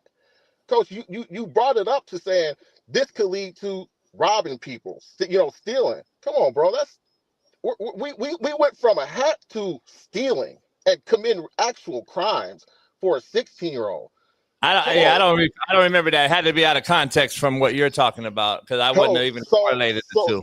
So then so if we're saying I don't remember calling you bitches, I don't remember all the other stuff, then what are we talking about this? So because you all say it's for clickbait. So then what I gotta say then is, where are our kids learning this from, Coach JB? They're watching you all. And you guys are doing stuff for clickbait. When you say you guys real quick, a lot of the stuff you've been saying has been pointed at JB. Before you go, what did I say that rubbed you the wrong way? If anything. What you said, so for you, I called it corny, which I still agree with that. I think it was corny. I don't think I disrespected. I don't think I called you or your wife, anybody out of their name. I'm just trying to make sure we're on the same page. No. We're on the same page until you went and started talking about you can't play. Who are you? You haven't. Who are you? I think he meant he ain't played yet, is what he meant. He said he's no good. You ain't even that good. That was exactly what you said. You ain't even that good. Go back and look at the video. But we were talking like the whole clip. You got to watch the whole show. So here's what happened. If you're talking about a kid that has yet to play it down in college football, is when he said, you haven't even done anything yet. Just like we started the show with today with Abdul Carter asking for Lawrence Taylor's jersey number. You ain't even played it down in the NFL yet. That's what we were discussing overall. So if it gets massaged in there, I get it. Yeah, but you said he ain't good yet. You ain't even good. Like, you ain't good. Listen, we're talking about college, though, where he actually committed to. He's not good yet. He hadn't played it down yet. No. That's not how that was put. It was, we couldn't hear it, blah, blah, blah. You ain't even good. And then he went to, you haven't even played it down in college yet. Bro, none of these high school kids have played it down in college yet. So we're going to say none of which these is why kids, I agree that none of them should be going out there like this. Any of them. This ain't pointing at just your son. I don't think any of those kids should be doing that. I played college ball. I understand it. There's no way. Right. Okay, then. So I'm saying, and to your earlier point, yeah, all kids make mistakes. Of course. Duh. Of course. Our parents will tell us something. Well, hey, don't leave the neighborhood. And you still go do it. That stuff happens. I get it. But I'm gonna be real with you. Like, if my mom and my dad is right and my coach is right here with me, and my mom just told me, hey boy, we're not doing that. It's a bad luck, boom, boom, boom. And then I still go do it. I don't know. I'm not saying he's a bad kid. I'm just saying, like, damn, like where's the respect at in that situation? To where I couldn't picture myself in that situation with my parents right with me, like, and they just told me to do something, I just do it. I'm just being rude. To me, what's the difference? You still disobeyed your parent. The difference is my son's not gonna sneak to do it. He's just gonna do it. He's just not gonna sneak to do it. He's gonna do it. So what's the difference? You're still disobeying your parent. That's it. But let me ask you, we're stuck on this apology thing. So I don't know anyone that I haven't talked about apology again. I haven't talked about No. Here's what I'm saying. I think you're missing my point though. Like, so the kid goes out there, he does what he does, and then, oh shit, I did that. Hey, I want to apologize. I ain't never seen a cat do something and then say, oh, I'm gonna apologize immediately. Why do it then? Like, to me, it doesn't make any sense on how it happened. Because it was brought to his attention, he disrespected some people. Like, that's the whole thing. It was brought to his attention, bro. You disrespected people in this situation. That's my fault. I did not mean to do that. That's why he apologized. He disrespected someone and did not mean to. So look, let me ask you something. If a coach went in there and offered him a scholarship, and then 10 minutes later said, I'm just fucking with you, we really ain't offering you shit. And then the next coach came and did the same thing. Like, isn't that the same thing that we're talking about right here? Like, this is a game. Like, this is a game. Now you're saying he's an adult or versus a kid. Like, absolutely not. It's not I'm just saying. You see what this is setting up, though, right? Because if I'm offering, I'm gonna start fucking with kids now. If I'm offering a scholarship. Okay, so what's the difference from coaches coming in and say, "Hey, I'm gonna offer you," and I offer you, and then they call and say, "Coach, I want to come." Oh, well, wait. Because the kid says I committed, and then later on says, "Hey, God told me to decommit." Come on, coach. Come on, man. Coach. These cats got to be held to some sort of standard at some point, dog. Coach, you asked the question. You said, "What if a coach comes in and offers and then says I'm not?" That's happening every day. They're offering all these kids all these scholarships, and then these kids try to commit, and they say, "Well, hang on." So let's not act like that's not happening. But in this situation, Coach, this is the thing where Illinois didn't know Trey wasn't coming. He called Illinois in advance and said, "Coach, I'm not coming. I'm going to another school." He did that in advance. So no one was sitting there at Illinois saying, "Oh, I hope he comes. I hope he comes." No, they knew he was already not coming. But again, you keep talking about the apology and all that. I'm talking about how you perceive his circle as people who are raising him. And the kid made a mistake, and you're saying, "Well, why apologize? Because it offended somebody." That's how when you offend somebody, you apologize. Coach, you disagree with that. You're saying, "No, fuck it. I said it. It is what it is." So wait, he knew about it, but did it. And the team knew that he wasn't coming, but then he did it for the nation to see. I don't understand. What are you talking about? Say it again. I'm lost. You said that he called Bielema. He said he called Bielema, told him that he wasn't going there, and then did it just so he knows that, hey, I'm not coming there. And then did it after y'all said don't do it. So you're jumping all over the place. Are you saying are you more concerned about us saying, "Hey, we're not going to do that," or the fact that he called Coach already? No, I'm just being clear so I know. You're saying the kid called Bielema in Illinois and said, "We're not coming. We're going to Nebraska," right? Correct. Boom. Then did the presser and did the hat throw. Right. Correct. And then in between that time, your mom or your wife told him not to do that. Correct. All right. I don't know why that's jumping all over, but that's the chronological order, correct? Because I'm trying to figure out what Bielema and them having to know, like, how does that affect? Because I'm saying it wasn't for them. It wasn't I'm worried. I'm thinking he's coming here. I'm thinking the letdown. You don't see that's a bad optic, though. You don't see that as a bad optic, Coach. For the nation, Coach. I said already that was not a good look. That wasn't good. Hence, trade. That wasn't good. Go, like, you need to take care of this. My bad. Let me go apologize. We keep talking about. I'm talking about what you guys did, because no one's disagreeing with how it looked, what it was. Yeah. I'm talking about their coach. Oh, I hate white mothers. Your parents are bitches. You're not even good in the first place. Like, the parents aren't doing what they're supposed to be doing. That's what I'm talking about. Because there's great white mothers everywhere.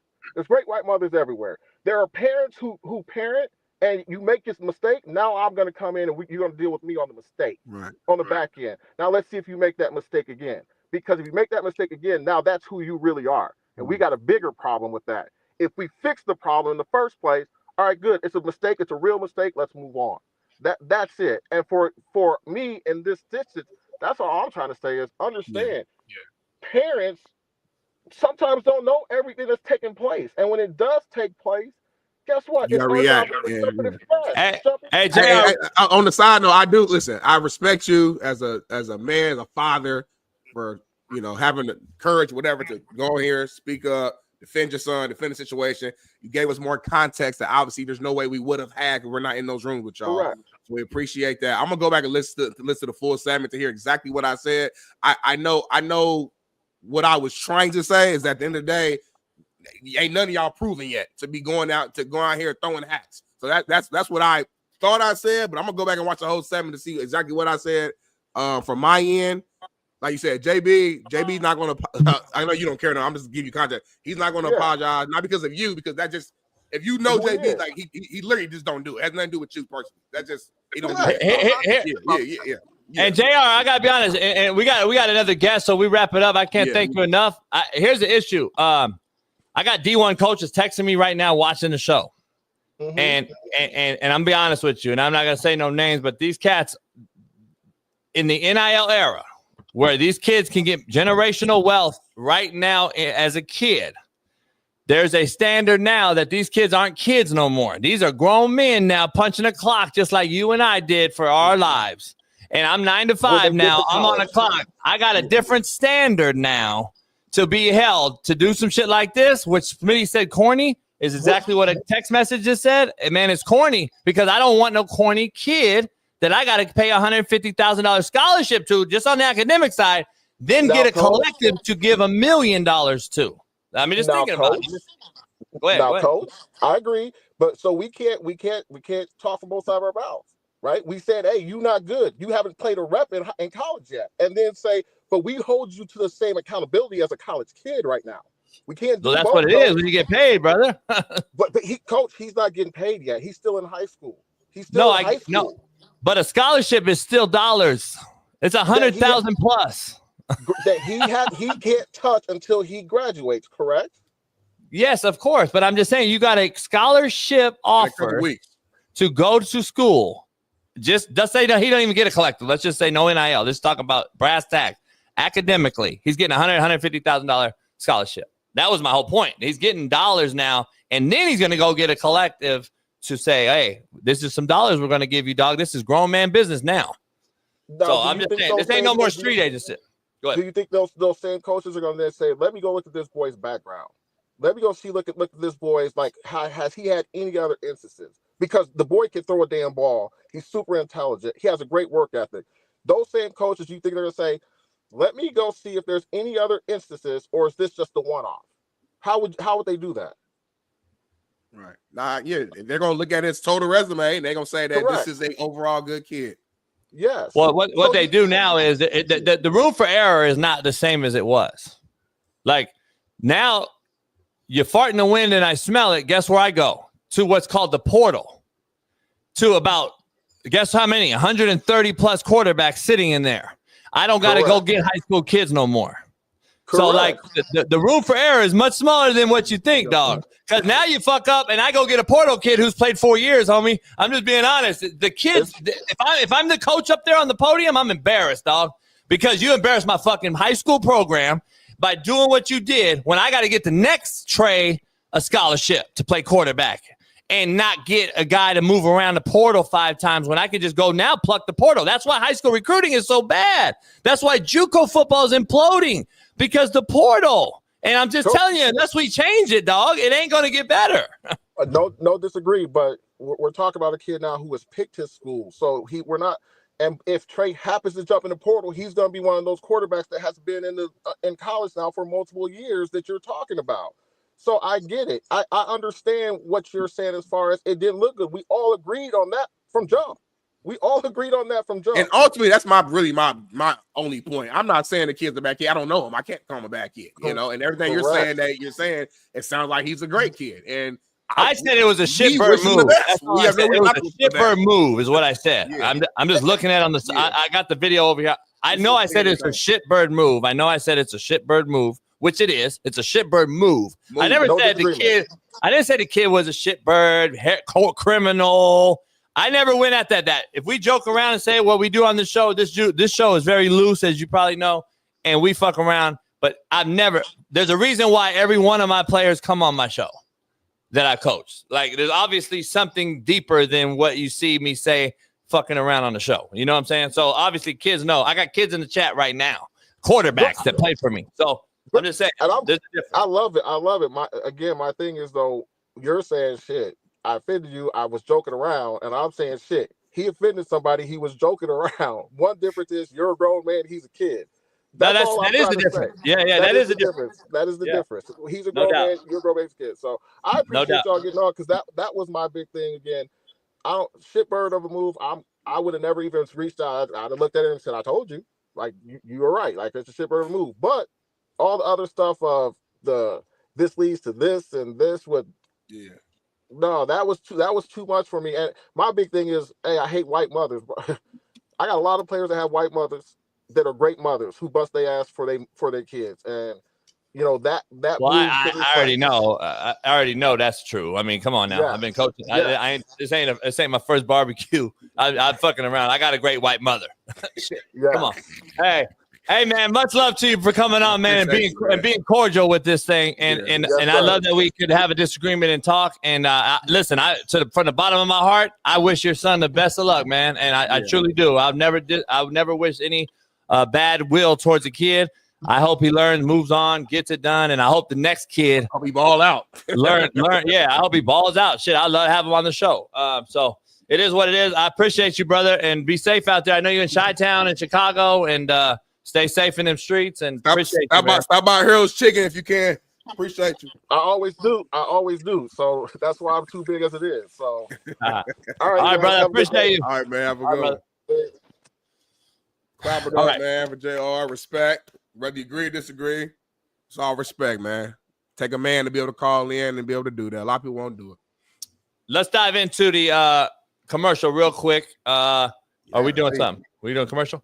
Let's do a commercial real quick, and we'll be back in 4 minutes. You guys can digest that interview. We'll discuss it on the other side before our former NBA champion, Damon Jones, joins the show.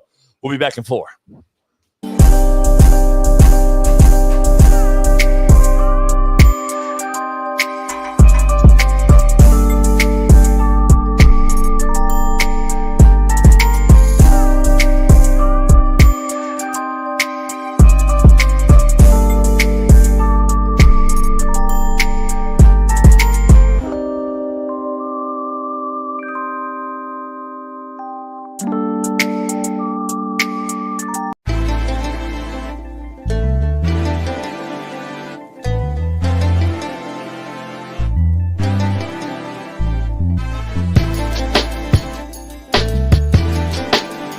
Smith was on General Hospital killing a crooked nurse. Now, apparently this scene has gone viral. I haven't seen it yet, so let's check this out real quick.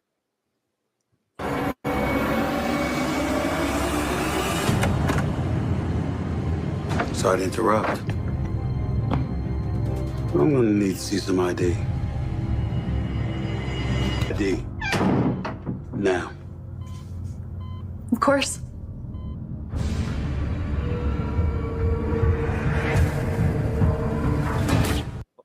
Oh, man, that's worse than your fucking short film on YouTube, Smitty. My short film was amazing. My acting was amazing in my short film. Look how you pulled the pistol out real. Like, oh, yeah. Dog, this shit is a comical. And then he was on last night. I know, Steve, you've heard this.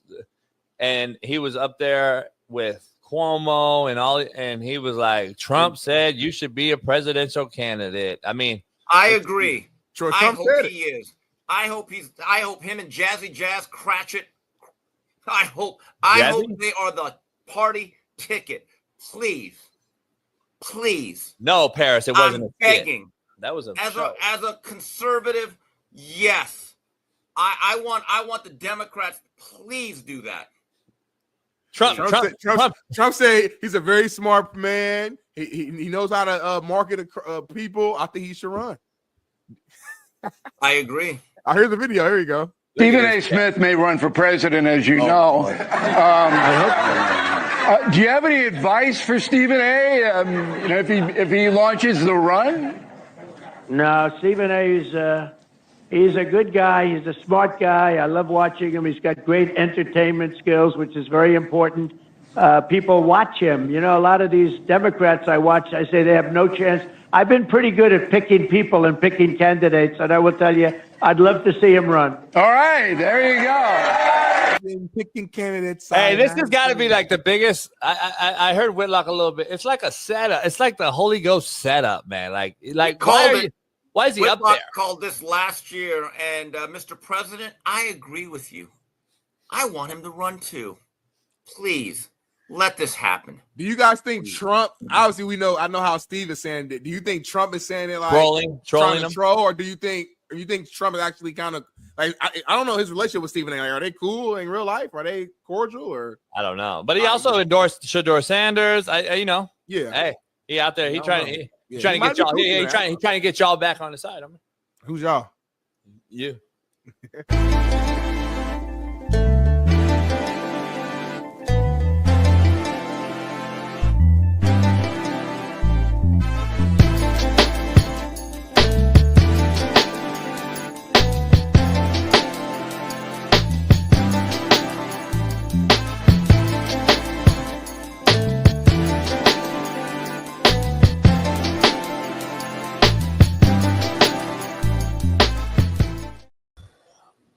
Back in the building, pound the like, subscribe, become a member.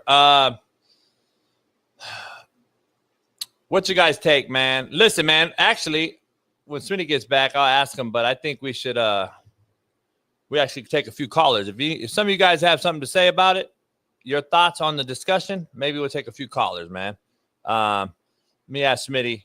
I say we take a few callers. He agrees. We ain't done it in years. Yeah, I say we take a few callers, man. You guys can drop what you think the discussion was about. You give us your thoughts on Smitty, myself, the dad, whatever you want.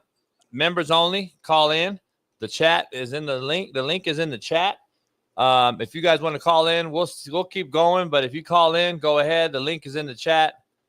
Give us a call. We'll take a few callers, man. Smitty, overall thoughts real quick on that discussion. I don't know if he fully grasps the ramifications of what I think he was more caught up on what I said that offended him and his family maybe than the fact or the act itself.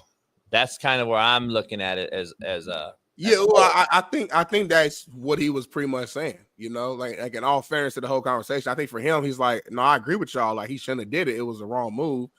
I guess what his biggest offense to us is the fact that, again, I got to go back and watch the full conversation, but he's saying that you called him and his wife or whatever bitches. So, obviously. I'm going to go look at it myself. I know I said bitch made act. I know that's a bitch made move. I know I said that. We know that he probably went back and watched the full segment right before to come fully prepared. So hey, listen, not to defend us, but when we talk and we get to going fast, sometimes we may not say everything politically correct. That's why when he pointed out me, I think he said, you said he wasn't good. Well, right, maybe I said that, but if you listen to the context of my whole conversation, I was saying bro, none of y'all kids are that good. Y'all unproven. Y'all not that good yet to be out here throwing hats and showing off. I think it's mad about the white mothers thing too. The joke I made, but that if you watch our show, that's 100% a joke. But if you don't watch the show and you see it, then he's taking that as literally you're talking about white mothers, and you're a white man with a white mama. So it's let's take a call real quick, Smitty. Let's go. Cosby, what's up, man? What you think about it? Oh, you muted. We can't hear you for some reason. You muted. That's weird. Try jumping out and jump back in, Cosby. I don't know what happened. He's not muted on our end, but maybe something with his sound. Yeah. Try to bring him back in real quick, Bailey, and see if something changed. Am I good? Yeah, we got you now. Am I better now, Coach? Yeah, we got you. What's going on? Okay, hey guys, huge fan of the show, like always, man. My biggest take on it, Smitty JB, my biggest take on it was sound like a bunch of excuses. And to me, as a father myself, I've got 3 boys, and I would like to see the father bring the son on the show and actually, man up to what he did. I think without consequence, there is no change. That's what I teach my boys all the time. And if you make a man move like that, in my opinion, you just man up and show up on the show and make your points valid. I can sit here as a dad and defend what somebody says about me being a parent, but you have to own that as a parent, in my opinion. You own, your kids are a direct representation of you as a father. So as a dad myself, I would have brought my son on there, and I wouldn't have given 2 shits what JB called, me or my wife or whatever. You got to own that shit, in my opinion. So, I said it in chat, and some people said, "Well, the kid's already apologized," but at the end of the day, he didn't apologize on the show, which is where the dad was at. So that's what I was trying to say. Bring your ass on the show, bring the kid on the show, and let the kid talk for himself. He's the one that did the act, so own it. That's all I was trying to say. No doubt. I appreciate you calling, Cosby. Calling in, Cosby. Josh Fele, what up, Oos? What's going on? Oh, what's going on, Josh? What's up, fellas? How y'all doing? Man, good, man, good. What'd you take away from that? Just like homeboy just said. I mean, at the end of the day, I think I get it as a parent. I got 2 little girls myself, so you got to stick up for your kids. Yeah. But at the same time, are you doing more damage than good in the long run? You know what I'm saying? Like the kid, he's 16 years old. Yeah, he's a young man, but he fucking knows what's right from wrong. You know what I'm saying? Yeah. He knows that looks stupid and fucking like he's got to answer for his own actions. He's gonna be having to do that. So what? His freshman year, if he goes out there and he fucks up at Nebraska, wherever the fuck he's going, is he gonna have his dad come out there and answer his fucking press conference for him? No, you're gonna have to fucking stand up and do that shit yourself. You know what I'm saying? You're gonna have to face the music. But yeah, I just didn't like how he was just searching so bad for an apology from you, JB, that like he didn't really see the main point of the whole fucking conversation was he looked like a fucking dumbass doing that. And like, I don't know, he was just searching and like it kind of pissed me off. And like I said, Smitty, you and I both know, like when you get to the next level, like you gonna have to answer for your own shit. Yeah. It's not, I'm 17, I'm a freshman, I didn't know better. No, motherfucker, you here, it's you by yourself. Mommy and daddy are not going to come out here and save you. So I think we're just, like I said, you're just kind of setting them up for failure in the long run, but no doubt. It is what it is. Appreciate you, fellas. Appreciate all you. day. All right, later. Thanks for calling in, my guy. Jimmy, let me ask you this real quick. What's your take to his response was like, you guys didn't disobey your parents as kids at any point, you didn't make a mistake? Because like for me, and we didn't have enough time to like dive into it. To me, it's different to say like, okay, like, all right, your mom gave you a rule of like, are you making a point that you in their fucking face? It's different, bro. I'm saying it's different. Like if my mama say, hey, Darnell, don't ever leave out this block or whatever, this neighborhood. All right, and that's like an ongoing rule, and I always obey it. But one day my friends were hooping across the street, and one day I just snuck and did it. I'm wrong. You're right. I disobeyed her. But that's way different than like, hey, like my mom and my daddy's right here, and they just said, hey, boy, don't do that shit on there. We're not about to throw no hats. You're gonna go in here, show respect. Boom, boom, boom. And yes, ma'am. Okay. And then go there while they sit next to you and do complete opposite of what they just said. I'm sorry. I'm getting my dad would have beat me on the stage. That's different than me. And I would be so, to your point, fearful, not fear like they're gonna beat my ass per se, but like fear out of respect, like my coach, my pops, my mama. Like it's like, damn, I don't want to disappoint. I don't want to piss them off. It's a lot of things I'm thinking to where I'm like, I ain't about to do that. No matter how much I want to do it. Not doing my fucking homework is a little different than doing some shit in public on a fucking national television or their local news station. Right. Like, I'm sorry. Like, that's a just ultimate slap in the face to my dad, my mom, and everybody else, especially if it was discussed. I don't understand the chronological order. That's why I kept asking. Like, so you called Billima, and then did you tell him that I'm going to throw the hat? Nah, he probably didn't. That's my point. Yeah. The kid probably just called and said, I'm not going to this school. So I guess his dad is saying Billima probably wasn't even watching the announcement because he knew we weren't going there. Yeah, like that's not true at all, because how many collectives or alum or Illinois greats said, man, fuck this kid for doing that shit to this university? Like, Illinois still has a fucking Ball State tradition is Ball State tradition. Chart.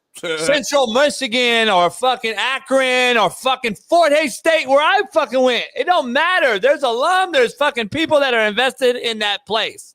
Yeah. And if you disrespect that place, at the end of the day, I don't give a fuck what school it is and what coach it is.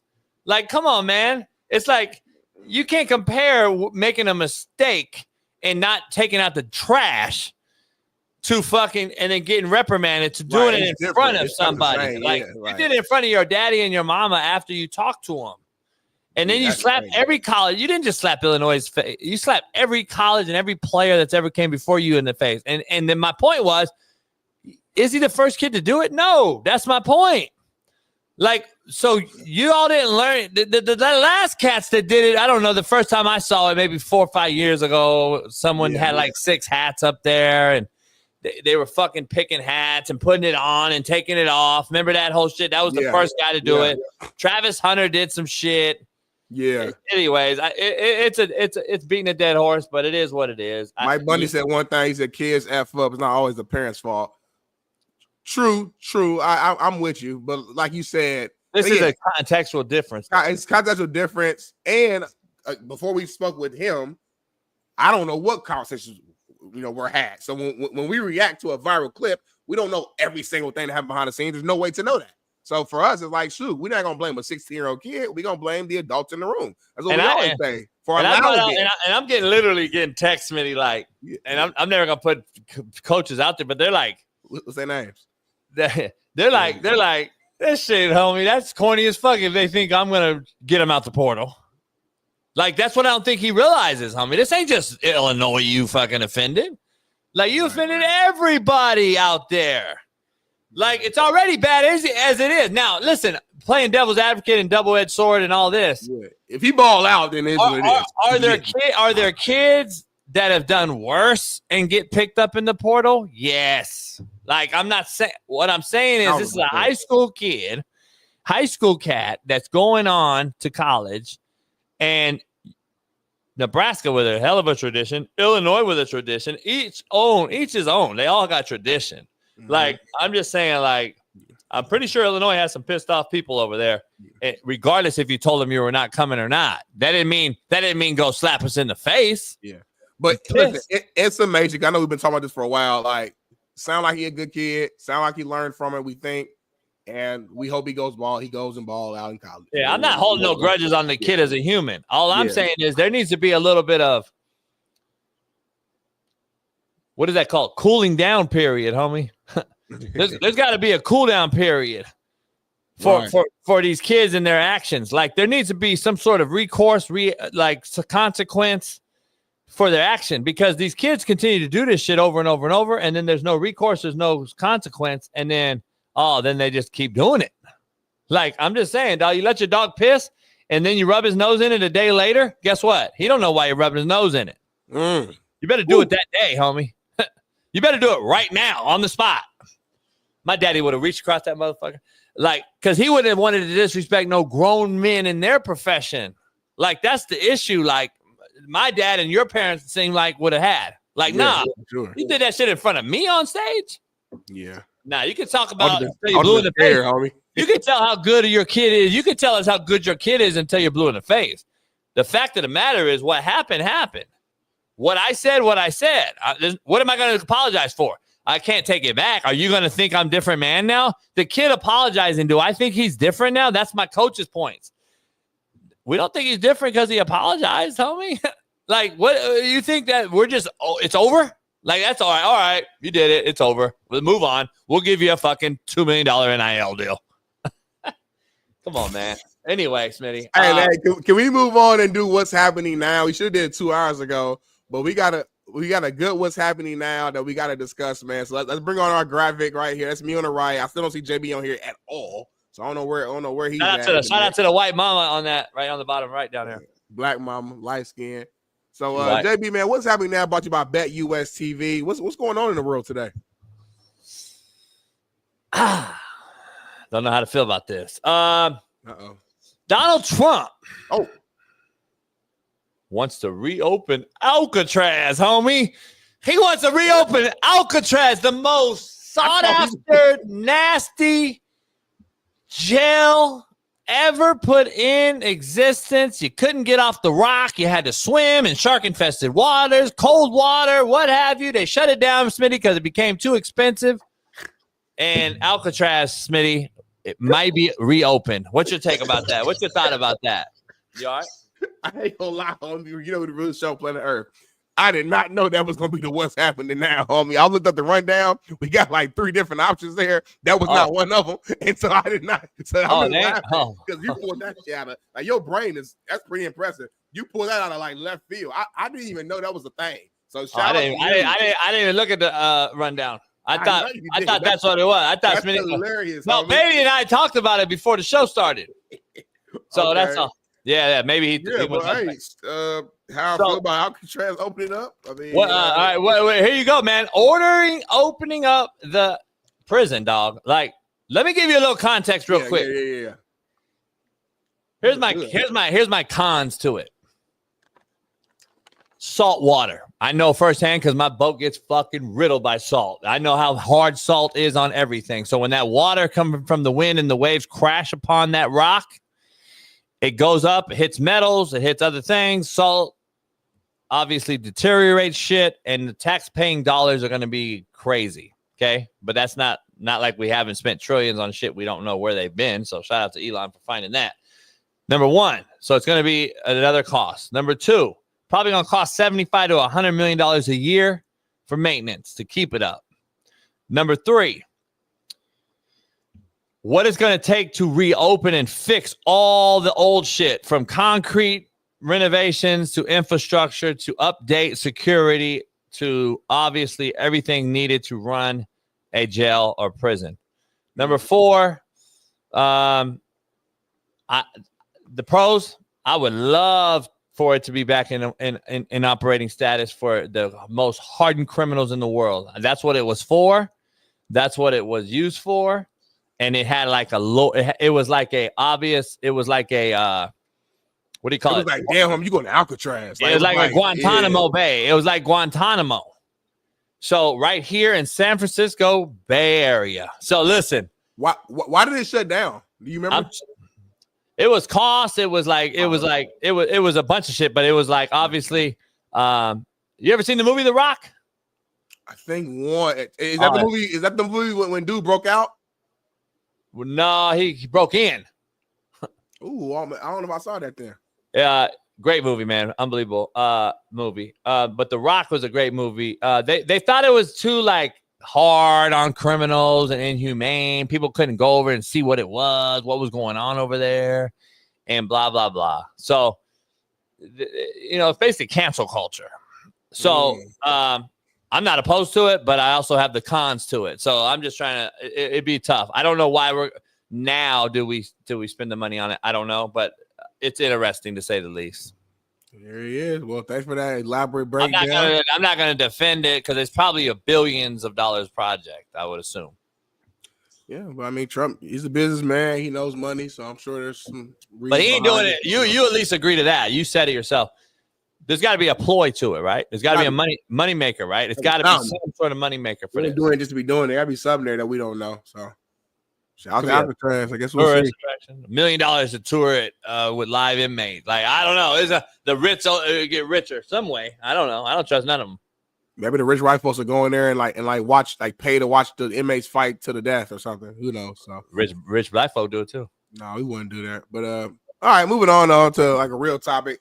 Malik Neighbors isn't running away from the wide receiver diva allegations. There's a clip he was on Carmelo Anthony's podcast discussing the whole diva conversation. Take a listen.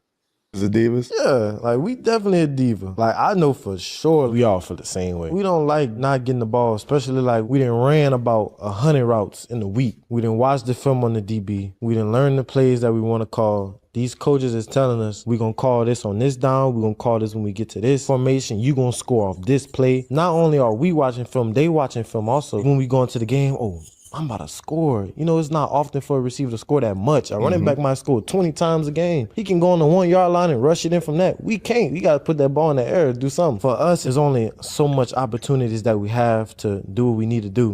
When you tell a receiver he's going to get about 7 catches a game. We calculating that in our head. That's about 100 yards. I need that for my 1,000 yards. I need that to be in the Pro Bowl. I need that to get in the bracket to where I can get paid. You might have 4 receivers out there on the field. Everybody expecting to probably get a ball. Plus, now on top of that, if you don't got 4 receivers, you got a tight end. He's still running a route. You might get a running back. He running. So it's 5 people out there running a route now. You told me I was going to get the ball. I'm getting open, and I'm not getting that pill. We got a problem. I mean, he's being real in terms of like how wide receivers feel. I mean, it is what receivers are divas. It is what it is. I mean, every once in a blue moon, you'll run into like a Larry Fitzgerald who doesn't really complain that much outwardly, at least. But for the most part, most of the wide receivers are like that. You know, they want the ball. They always feel like they're open even when they're covered.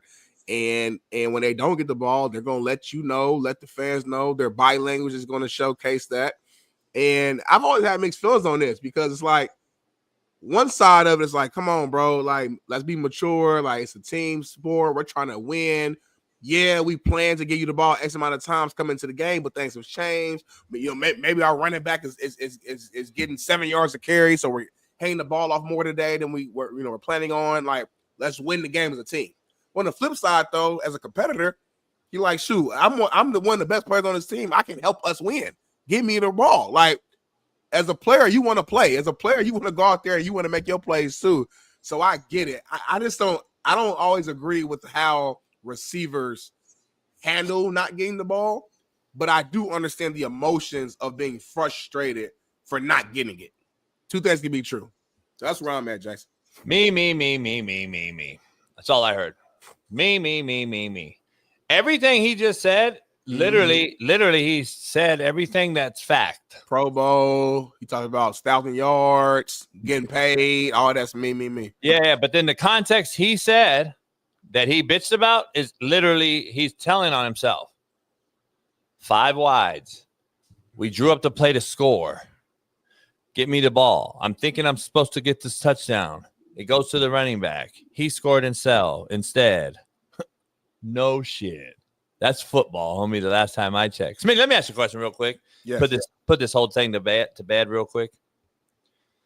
So on defense, you do the scouting report as well, how to stop Malik Neighbors, correct? Yeah, we do, yes. Okay.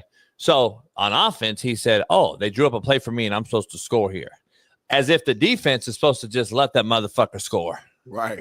Like the defense don't do anything to change the fucking look, so it actually deters the act. So maybe they fucking dog his ass and they fucking run a zone dog blitz and they drop the D end outside to cover him in the red zone and they have to hand the football off.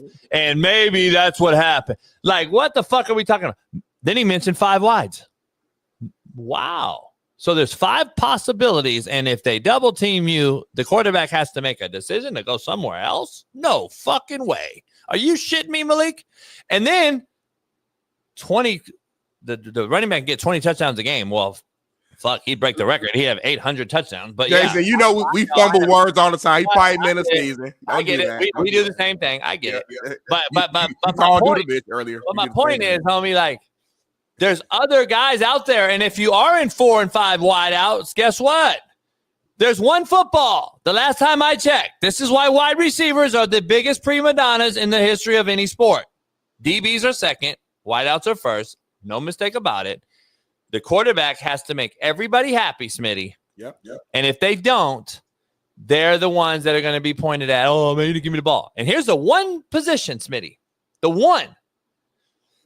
You and I we're all on the same team. You, I, and Bailey's a wide receiver. Mm-hmm. And we won the Super Bowl. And Bailey had 2 catches for 9 yards. He's the motherfucker's mad as shit. He hates all of us. We can win the fucking Super Bowl. We could lose the same Super Bowl. And Bailey had 11 for 205. He's happy as a motherfucker, homie. Mm-hmm. He's just so fucking happy that we lost, but he got his. He ate, Smitty. That's the fucking problem with wide receivers, homie. That's the problem with these prima donna motherfuckers. That's why I used to choke fuck them motherfuckers. What? Listen. Yeah, I used to choke fuck them. But here's the thing, Smitty. It's an in-depth conversation. Here's the thing, Smitty. There's no other position. No other position out there that all I hear is me. I got to get this to make my money. I got to get this to get this. I got to get this to this. If that's the way you look at it, because the last time I checked, some of the guys out there that are getting paid at wide receiver right now, guess what they do really well? They go out and get that fucking safety and dig his ass out, and Saquon Barkley runs right behind him and runs down the sideline and scores. And then the people like, oh shit, when it's time to contract extensions, guess what AJ Brown's getting? Guess what Devontae Smith's getting? You know what the Eagles wideouts do more than anything? Block. They block great, homie. They're great blockers. They're bought into the system. And especially when they got Saquon Barkley in that O-line, the wideout said, fuck, I got to end up making every run game play look like a pass play. So when play action happens, I could actually get the ball. Instead of the guys like Malik Neighbors who comes off the ball like this, Smitty, who you and I hate. George Pickens. Deontay Johnson. You want more? Hollywood Brown. Wonder why you guys get what? Traded a lot? Wonder why Pickens was in discussion this year before they got our main man from Seattle. Wonder why Deontay Johnson has been shopped 5 times. Wonder why Hollywood Brown got shopped 3 times. You think it's always about you, homie. Wideouts are a dime a dozen, Smitty. The fact that you mentioned there's 5 out there tells you something. That means I got 10 on the roster. So guess what? And there's always better ones coming, homie. There's always wide receivers in the draft, homie. The worst wideout draft in the last few years was this year, and they still took 3 in the first round. So, like, come on, homie. They're always going to be there. And there's a guy at Ohio State who people are salivating over, waiting for him to come. Jeremiah Smith. You think that they're not going to fucking get rid of you for him in 2 years when you're fucking bitching and moaning? Go ahead. I will say this, though. Malik is a dog, though. No, I like him. I said two things can be true. Malik throw that man that peel because he do make plays. Yeah, had nothing to do with it. Had nothing to do with this topic. That's all I'm saying. That's all I'm saying. Yeah, I like the kid. I think he's good. Baller for real. Like he legit. And I said he would be great last year. By the way, I said he would be the best. By the way, and I think him and Sean King's pick was Ryan Thomas for the Giants. They neck and neck. Those two were the best. So real quick though, Jason, my one little devil's advocate. You as a quarterback, you don't have to be a diva because you touch the ball every single play. So it's hard for you to understand that. And it's hard to even like relate to the position because y'all touch the ball every single play. So horrible analogy. So does the center. Yeah, they'll never complain. Don't bring Lyman into it though. Lyman, he snaps the ball to me and then I hand the ball off.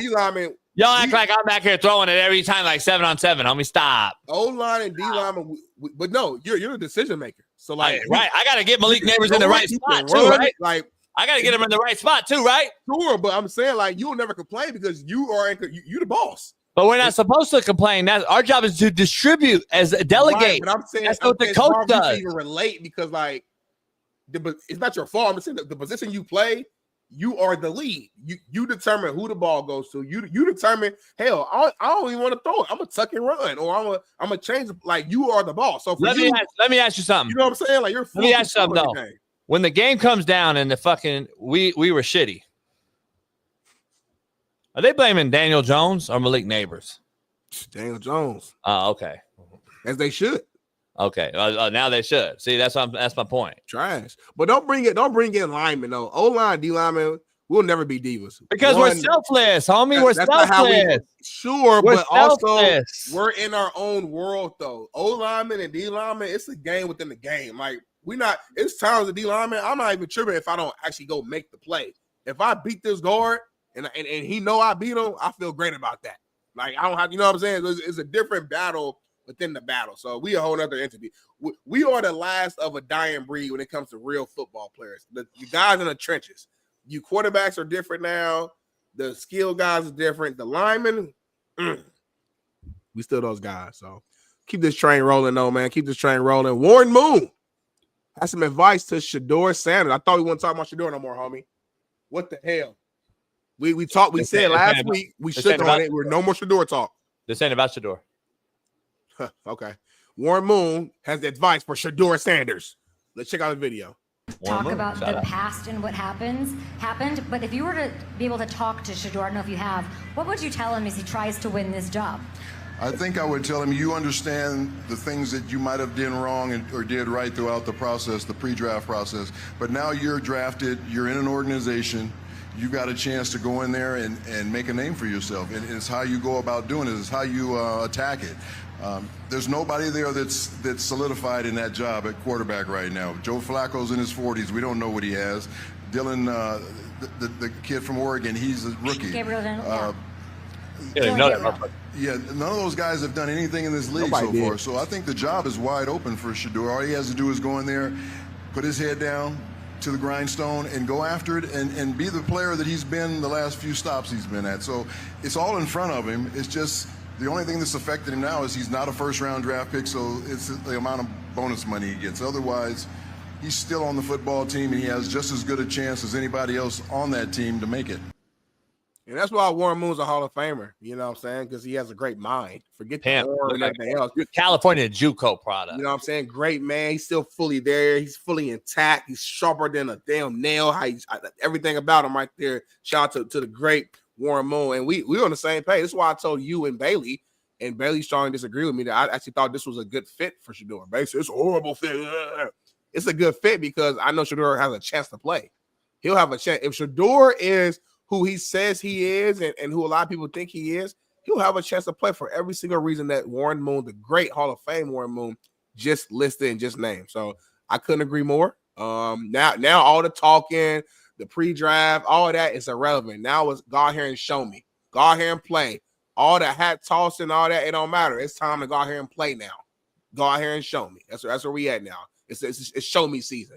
So now Shedeur, forget everything else. Go out there and prove people right or prove them wrong, depending on what side you're on. So, yeah. Shout out to Kay Adams for trying to holler at Cooper DeJean at the Kentucky Derby. I don't know what that means. I think she tried to holler at him, and I think they were trying to maybe do something in the back. I don't know. That's rumors. So I met Kay a few months ago, so I'm not going to comment on anything. She's skinny. I can't fuck with it. It was never an option for you. It was never an option for you. Yeah, it's crazy though that I don't want to be. It's crazy that she don't want you either.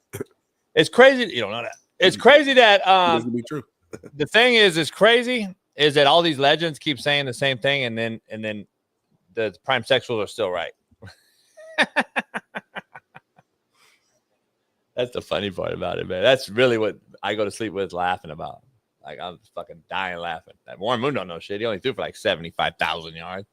But anyway, Smitty, I want to dive into this right here because this is the topic that continues to pop up. And this is a topic where I despise it. But it's also, I think you'll defend it as far as saying this is what the world that we live in now is. 5 current and former Iowa State football staffers placed more than 6,000 bets. What? Totaling over $100,000 on a professional and college games, including Cyclones' own women and men's basketball. Hold on, actual workers of the programs of the school. I mean, coaches, staffers, yeah. I need more specific. Let me see.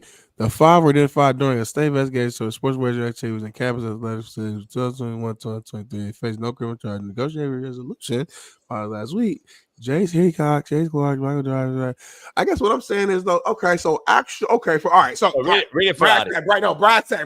So for example, are we saying like was the coach for the specific team betting on or against his actual team? Is that what we're saying? Like, was the basketball coach making bets on the basketball team, or was the basketball coach betting on like the volleyball or because that's two different entities. Because if the basketball coach is betting on volleyball, I don't really give a fuck. That don't mean nothing. But if he's betting on his actual club, now we get in a position where it's kind of like Jonte Porter's situation, where it's like, are you losing games on purpose? Are you removing people from the game on purpose to make your bet? That's a whole other world. But if he's betting on volleyball, I don't give 2 fucks. Why? That doesn't do anything. You have that's just regular betting. Like, who cares? Football support staff football support staff. And I'm just using basketball as an example. I'm sorry. Yeah. Football support staff made bets on basketball games, both men and women. That's cool. All right. Well, it's not cool. It's not allowed. But I ain't got a problem with it. The 5 were identified during a state investigation. So there's been a show clause, I believe. So I believe these guys are fucked. So I believe this will come down to. Here's the issue. We broke news earlier with the man that they're going to suspend for 2 games on a team that he wasn't even the head coach when the shit went down. And now we got guys in Iowa State placing bets knowingly. And why hasn't the NCAA made absolute right now? Suspend the motherfucker right now. Then, like, I'm trying to figure out why don't this happen right away? And in a negotiated resolution finalized last week, those are the names of the guys. Acknowledged they knowingly violated NCAA sports wagering bylaws. Knowingly. So it's a career ender to me. All right, we get that. We get the rules. Now forget the rules for a second, JB. Do you, from a moral standpoint, do you see issues with this? Yeah, because that's why I said I hate this part of it.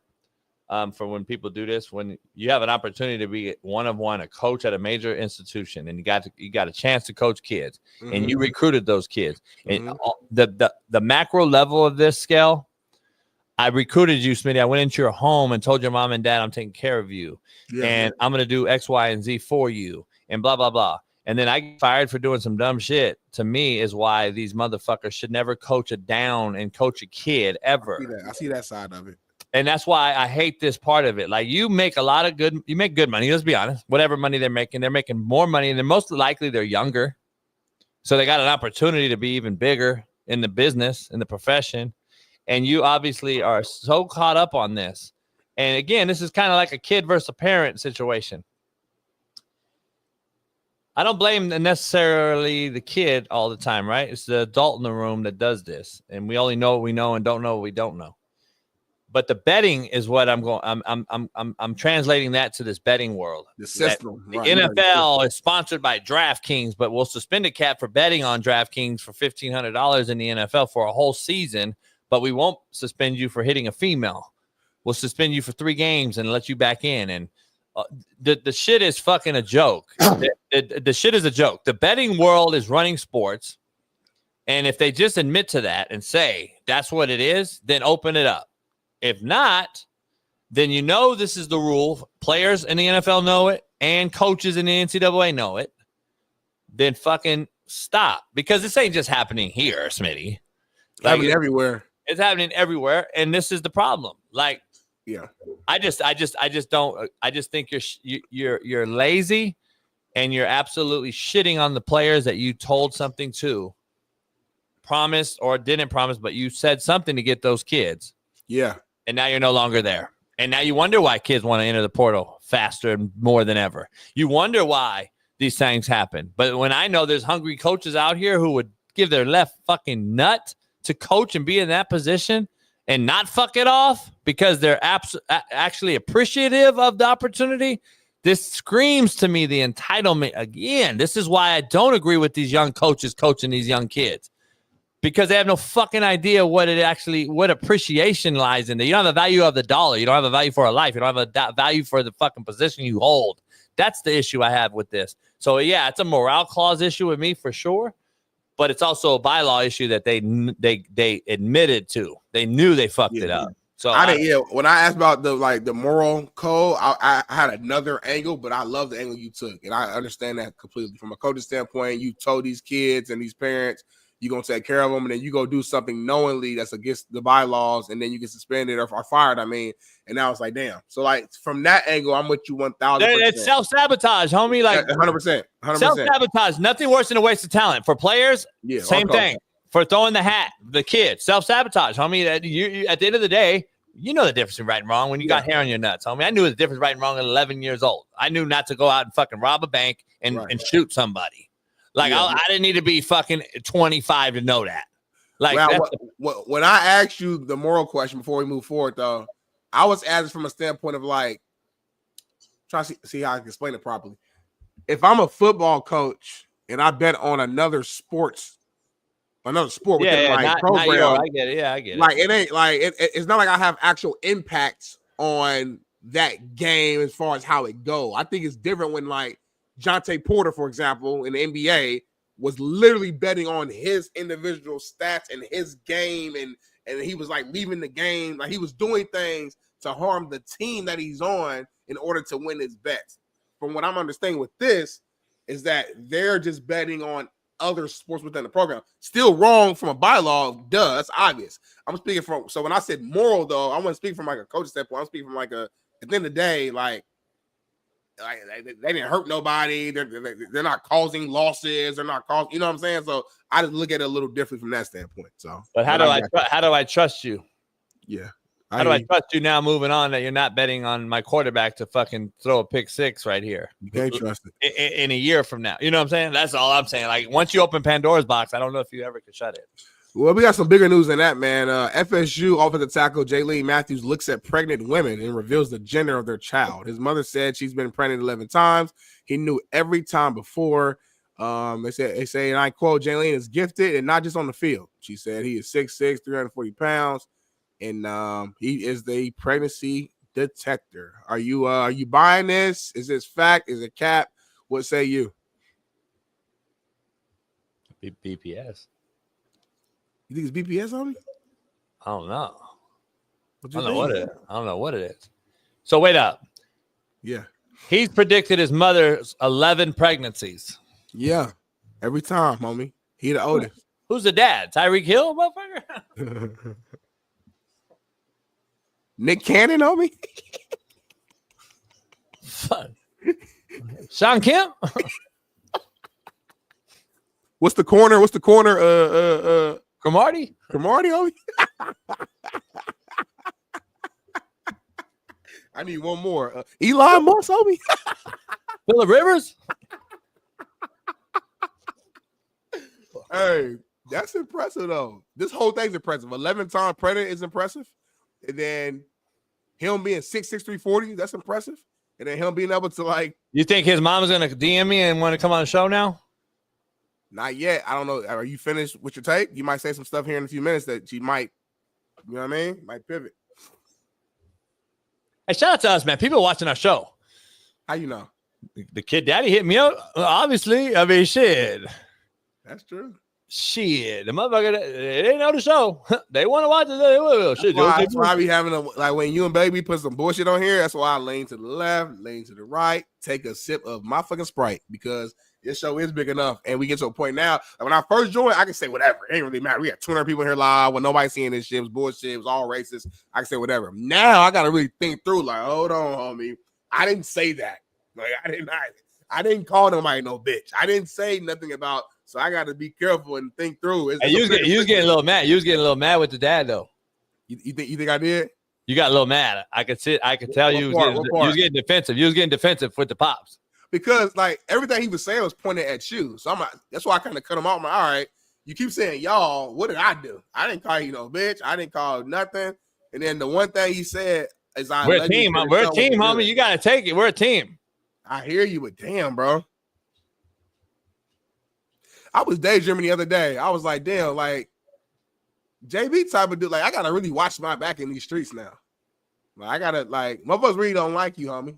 So I gotta really be like on the P's and Q's, like in the hood. All right, because a lot of times I walk around just real loose. Like, fuck it, I'm in the gym, I'm in the hood. Now I gotta like really be like, hold on, homie, because I done been out and people say, oh, it's Big Smitty. Like, people be knowing us. So I got to really like walk around with that thing and look around now. It's crazy, homie. You didn't change my life for better and for worse. Thank you, I guess. I don't even know if I should thank you or what. The money cool, but my life is on the line every day I walk out.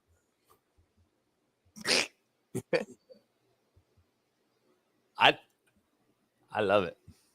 You love it? Well, one thing I do love is that there's marriages going on all across I think Florida right now. I know Bay's gonna be mad because I just threw this on here, but too late. I saw it back there, down there at the bottom. There's some graphic about marriages in Florida that I want to talk about. Say what?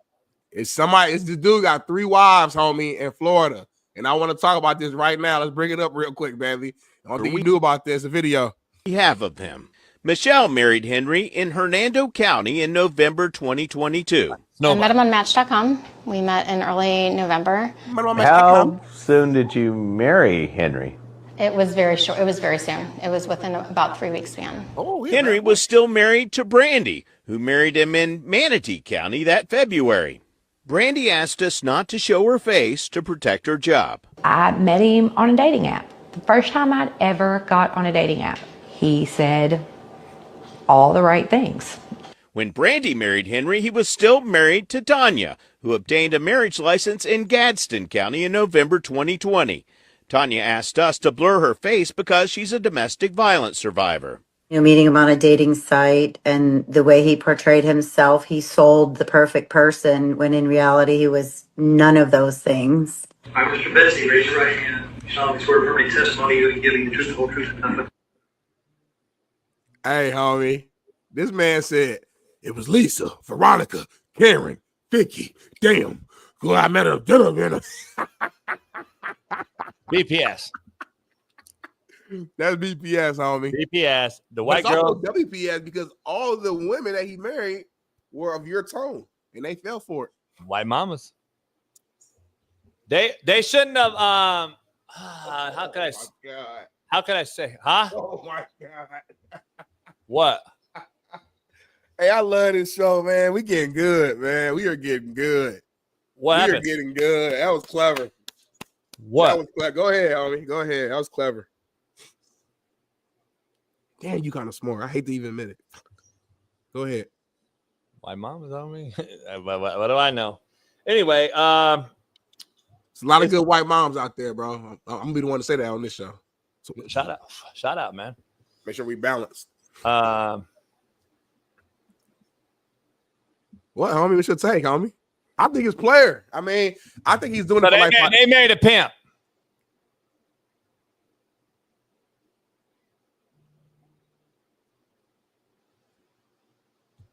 They made a pimp.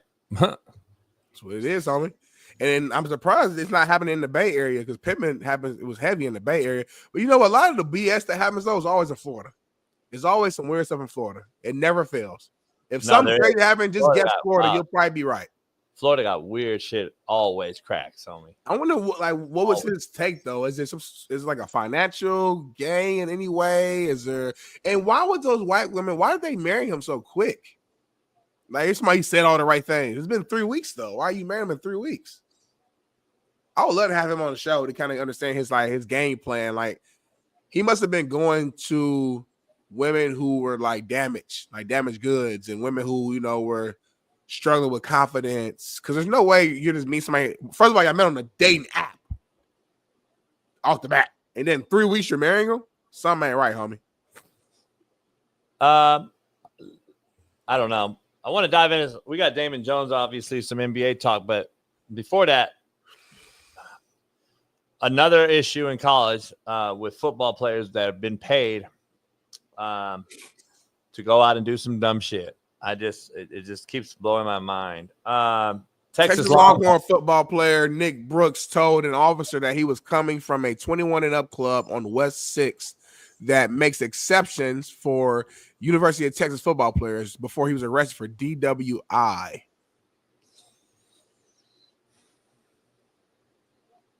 So I've heard all kind of shit about this. I've heard different stories. Where are you at with this?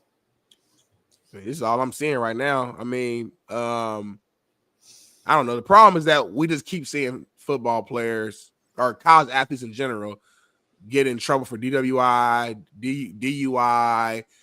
It just keeps happening.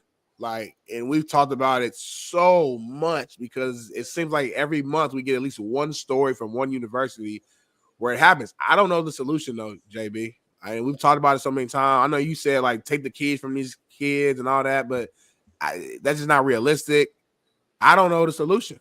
It's like these kids that get here, they get the freedom, like even beyond money, because it's not just the money. I had teammates, man, drinking and driving. We just didn't get caught. I'm gonna be real with you. It's something about an 18-year-old getting freedom, going to college, and now you add the money on top of that. Now they got the nice cars. now it's like just it's a whole nother flow. So it's unfortunate. It's a shitty situation. Thank God nobody got harmed in this situation, I don't believe. But I'm all about solutions, and I don't have a solution. I mean, as a coach, you can have the meetings with them and tell guys don't do this, and have people come in during camp and talk to them about the dangers of driving while high or drunk. You know, every school has that. But at the end of the day, these kids are gonna do what they're gonna do.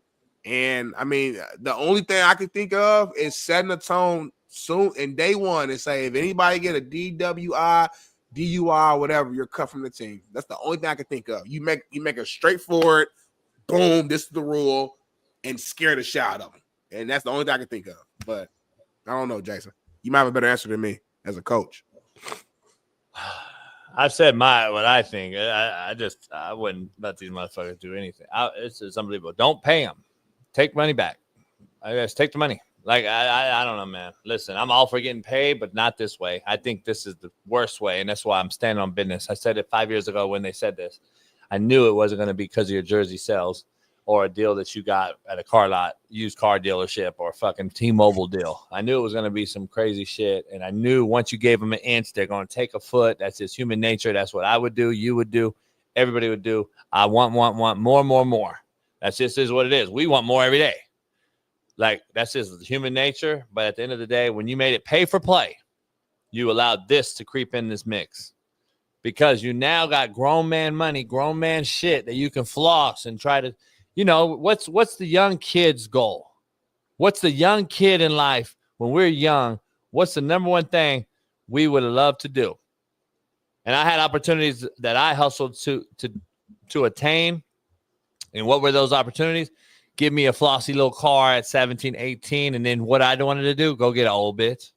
Mm-hmm. I wanted to get an older bitch. I wanted to get the 30-year-old bitch. That's what these cats are doing. Come on now. You don't think they're doing that shit? Mm-hmm. They want to floss and they don't want the young broad. And what does the old man want? Young shorty. They want the young broad. Like, that's just is what it is. So why is that? That's an interesting take. It's human nature. God made it that way. Yeah, I know. I'm saying, like, can we dive deeper into it though for 2 minutes? God made it that way. So why do women have why do they get their shit? Why can they stop having babies at a certain age? Why do women get hornier as they get older? Fact. And why do men get less horny as they get older? Right. We horny as hell when we young. So why do you think older girls like younger men? Because they fuck more and they ready. No questions asked. It's God, homie. And then young women, not that horny. So the old dudes, they're like, I ain't got to work that much. I can just pay some money, borrow some bags, and I'm cool. But on the flip side, though, because a lot of older men who do get young women got money. So a lot of times it's like an arrangement. It's like those older dudes are paying for her lifestyle, and in return, she is providing him sex, though. So it's kind of like, you know what I'm saying? Like, I don't know. It's interesting conversation for sure. Think about it. Take a second. I was at a bar with AE, okay, overlooking the ocean. Big time establishment. A lot of people around us that I know had money, pulled up in yachts, much bigger than mine, much bigger than mine. Millions of dollars of yachts. And we overheard a conversation, and AE's laughing, telling me what they're saying. They're next to her. And there's this young broad walks in. And I learned something new I didn't know about. What'd you learn? Sugar baby. Also website. Oh, I didn't know that.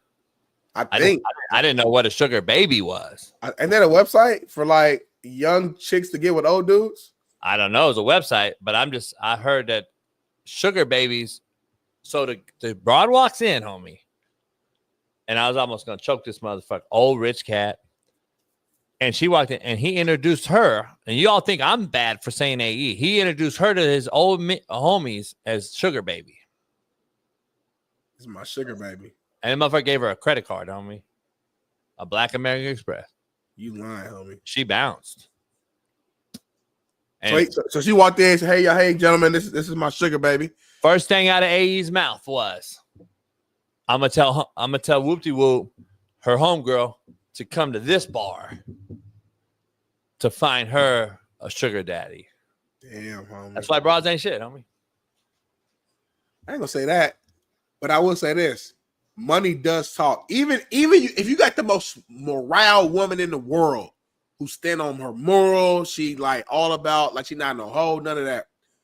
There's a number for like everybody, especially women. There's a number for everyone. There's a certain amount of money somebody can have where it'll make a woman do something that they normally would not do. At some point, the money's a factor. At some point, even the strongest woman in the world. And a lot of these women ain't even strong. Weak men. I blame the man too. Weak man. I mean, you pay for it too, though, but in different ways. Yeah, weak man on me. A relationship is all about. I'd be damned, Smitty. I'd be damned to have millions and cluck that shit off. Hold on. Time out, homie. You doing that now? You literally said you want to die without a single dollar to your name. You get paid, you go buy a yacht. You get paid for me, though. You For go me. buy a speedboat. You Yeah, get paid, that's my money. You get a Spending money. Mustang. I'm spending that money. New house on the water. Right? I'm spending that money on me, though. But you're still tricking it off in a different way, homie. But homie, I said I'd be damned to trick it off on some 19, 20-year-old broad, homie. Fuck no, weirdo what you ass. trying to do though, homie? Like, no, I don't. That's myself. That's why I said I'll die with no money is on because I'm spending it on me. Yeah, but you be like barbecuing, spending $1,000 on for your homies and your for the homies, right? For the homies, that's doing it right, homie. Nah, I love it. You keep doing it. Selfishly, I'm just saying I'm just saying, like, you be taking your aid to the steakhouse. Y'all be going out of town again. I don't know, homie. I think we all pay for it to an extent, homie. Nah, I don't. It's the sugar daddies, as they call them. It's more just straightforward. Here, take my card. Like, it's just real, just straightforward. Yeah, that's crazy work to me. That's crazy to me. Because she fucking, like, I used to know these hood rats that had like a Rolodex of millionaires in there. And then they was just tricking them off to get the cheese. And then they go out and fuck us. Right. They fuck you. Yeah. We fuck the homies is fucking. So that's, I don't know. It's that's weird. a whole other thing, homie. That's a whole other thing. But it's time to dive back into some sports, man. We got a dog right here, man. True NBA legend, 2016 NBA champion, assistant coach with the Cavs, 11-year NBA vet, analyst for ESPN, and man, he does it all. The one and only Damon Jones is in the building, man. What's going on? What's going on, guys? How y'all doing? What you on? You on the PJ, dog? You on the PJ or what? Did he freeze up? I think so. Dang. There you go. There you go. Can you hear us? Yeah, I can hear you.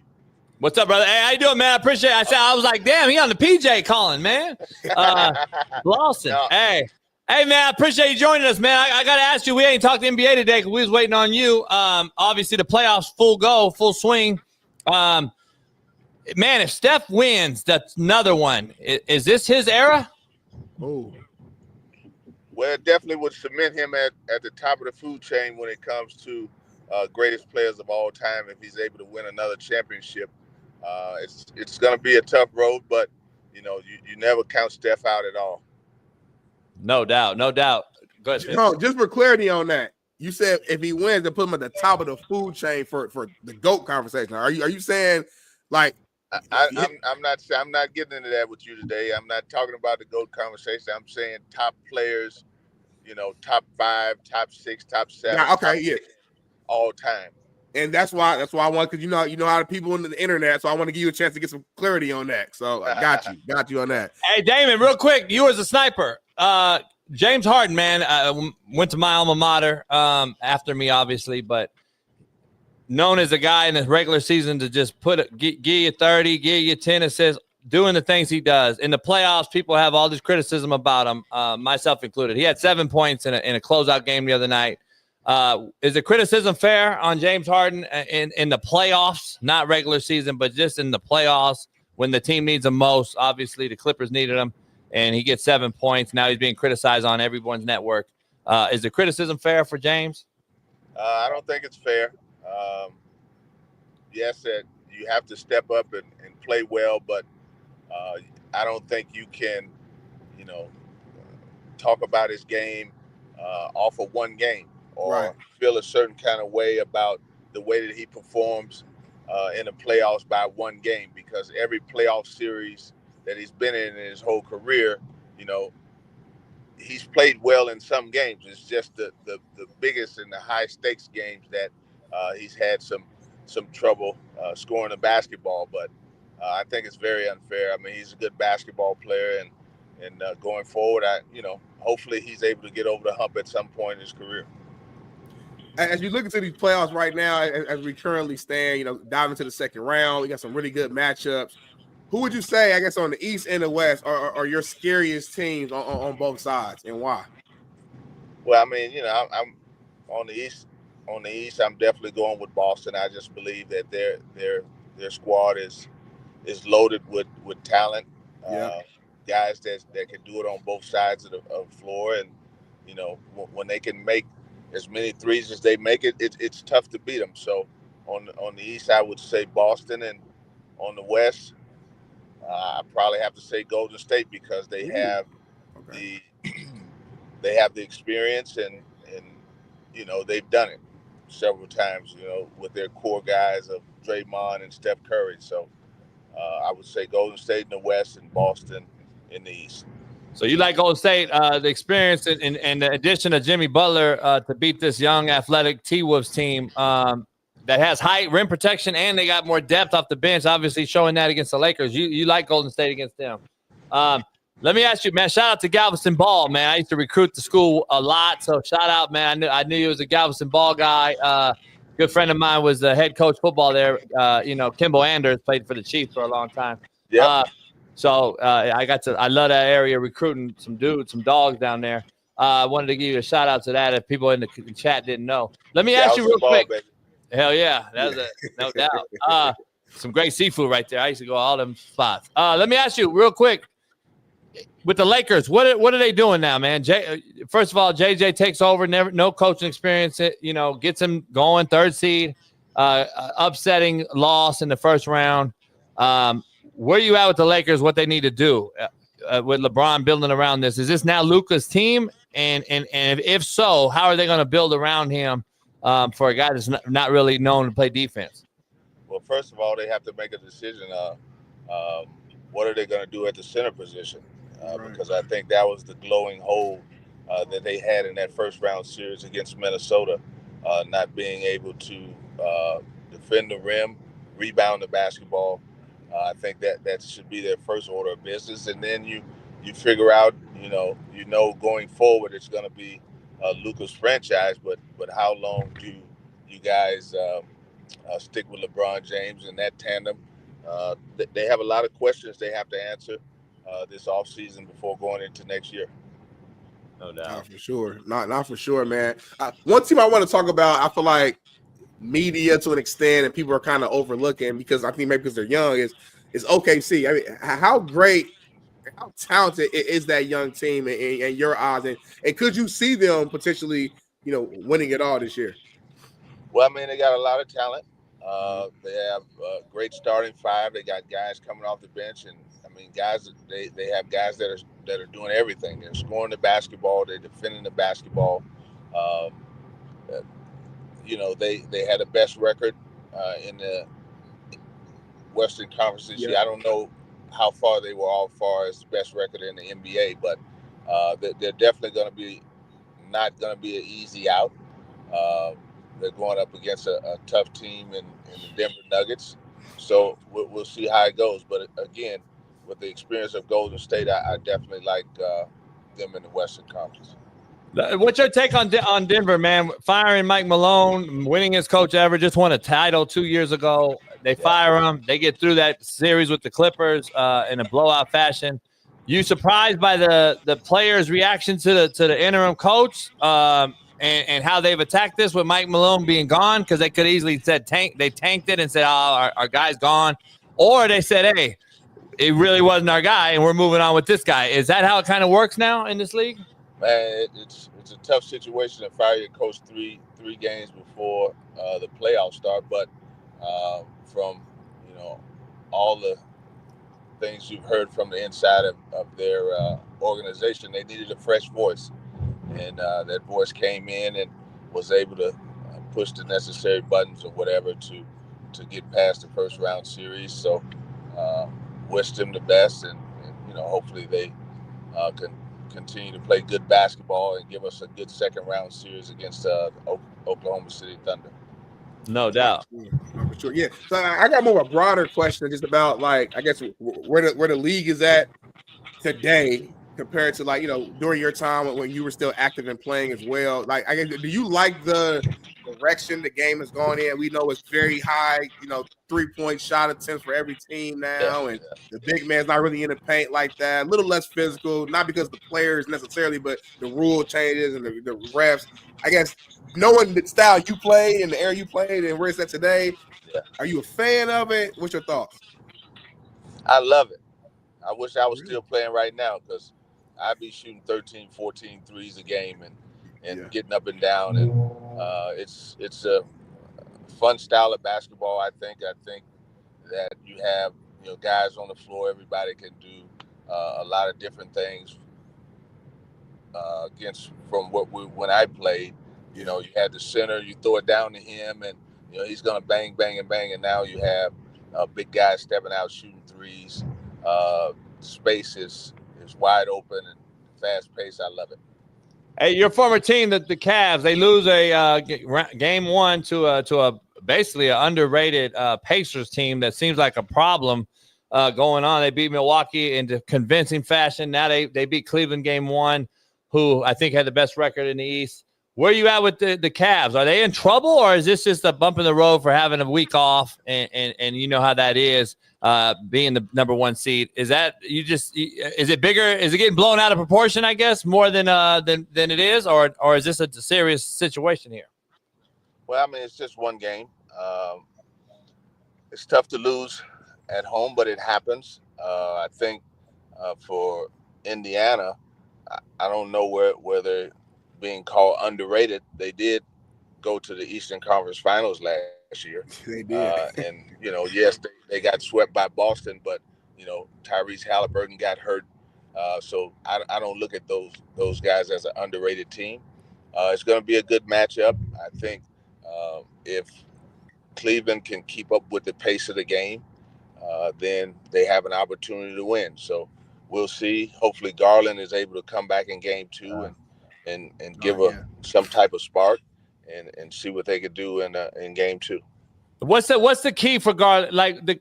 And I'm just a football guy, but played the hoop with the O'Bannon brothers and shit in high school and got to be around a lot of NBA guys. And I'm curious if I'm way off on this, but Garland controls the pace, in my opinion, to a team like the Pacers. He controls the pace, doesn't he? Like, is that something missing right now with a team that just has Mitchell kind of easier to, double and do some things? When you have Garland, it's kind of hard. The spacing's different, is it not?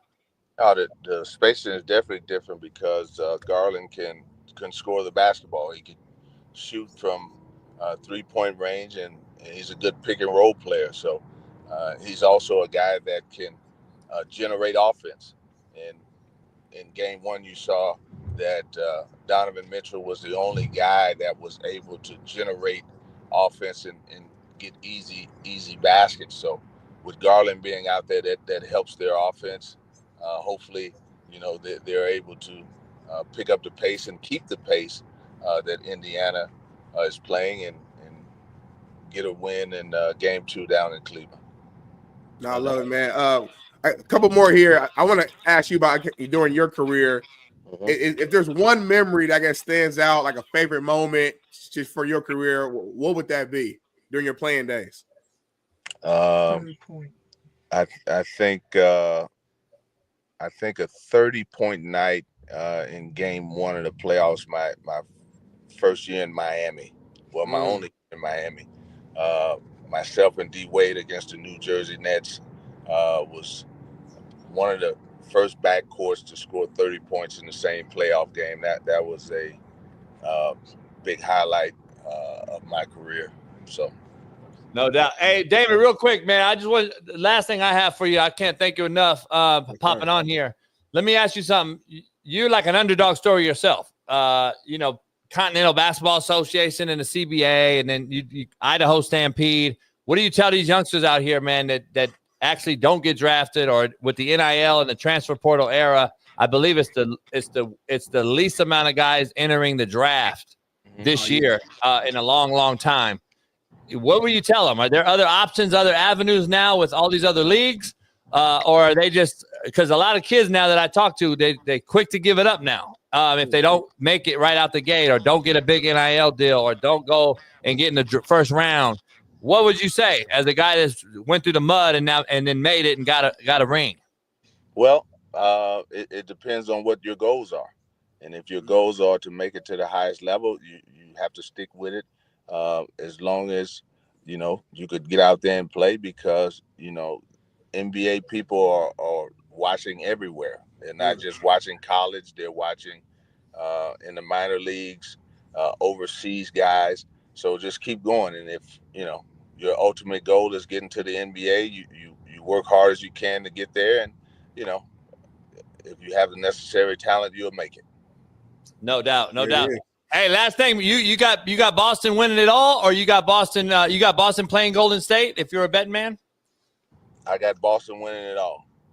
There it is. There it is. Man, I do too. I think I said that, JB. I got them winning back to back, man. I think they're the best team top to bottom. I just think they got everything you need. Everything. Shout out Sam Cassell. Shout out Sam Cassell. Yes. No doubt. Hey, D. Jones, man, I can't thank you enough, brother, for hopping on here, man. Be safe out there, and hopefully we have you on again, man, after the title game. Appreciate you. Thank you guys for having me, man. Be safe. All right, brother. Appreciate you. Sir. Pleasure meeting you. Clap it up, y'all. Damon Jones, y'all. champion, brother. That's a one-of-one guy. I don't care what they say.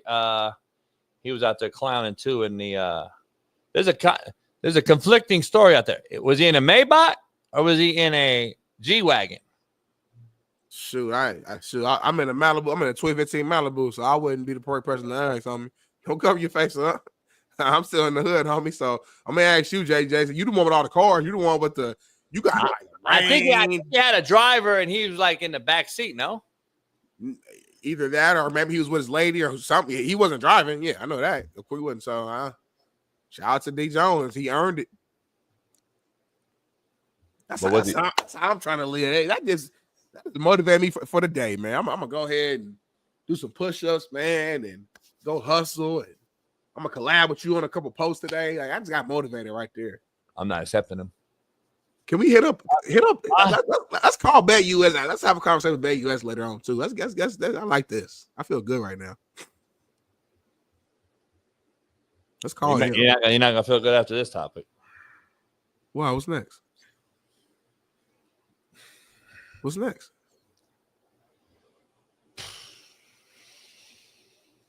Take a listen. Or take a look. Hello, sir. Hi. Is this your vehicle right here? Yes. There's actually a gay parking only. Oh, I didn't even see that. Yeah. I'm sorry. Are you gay? No. Oh, you're not. Yeah, it's gonna be a small fine, sir. Okay, I got somewhere to go. I really don't think. Unless you like, you could just like. If I just say I'm gay. Yeah, if you say you're gay, I can let you go. Okay, I'm gay. You're gay. All right. I need a couple like questions though. Sure. Can you give me your best gay voice to prove that you're gay? I'm gay. You're gay? All right, sir. Are you a top or a bottom? I have no idea. When you're in bed with your man, are you on the top or are you on the bottom? Varies. Varies? So, like, depends what mood you're in and shit? Yeah. Okay, for sure. On a scale of 1 through 10, how gay are you? I don't know, 5. A 5? Normal, yeah. All right, for sure. How many men have you slept with? In my life? Yeah. 1. 1 man? Yeah. All right, for sure. And then last one right here. Do you spit or do you swallow? Spit. You spit? All right, for sure. All right, you have a good day, man. Okay. All right, for sure.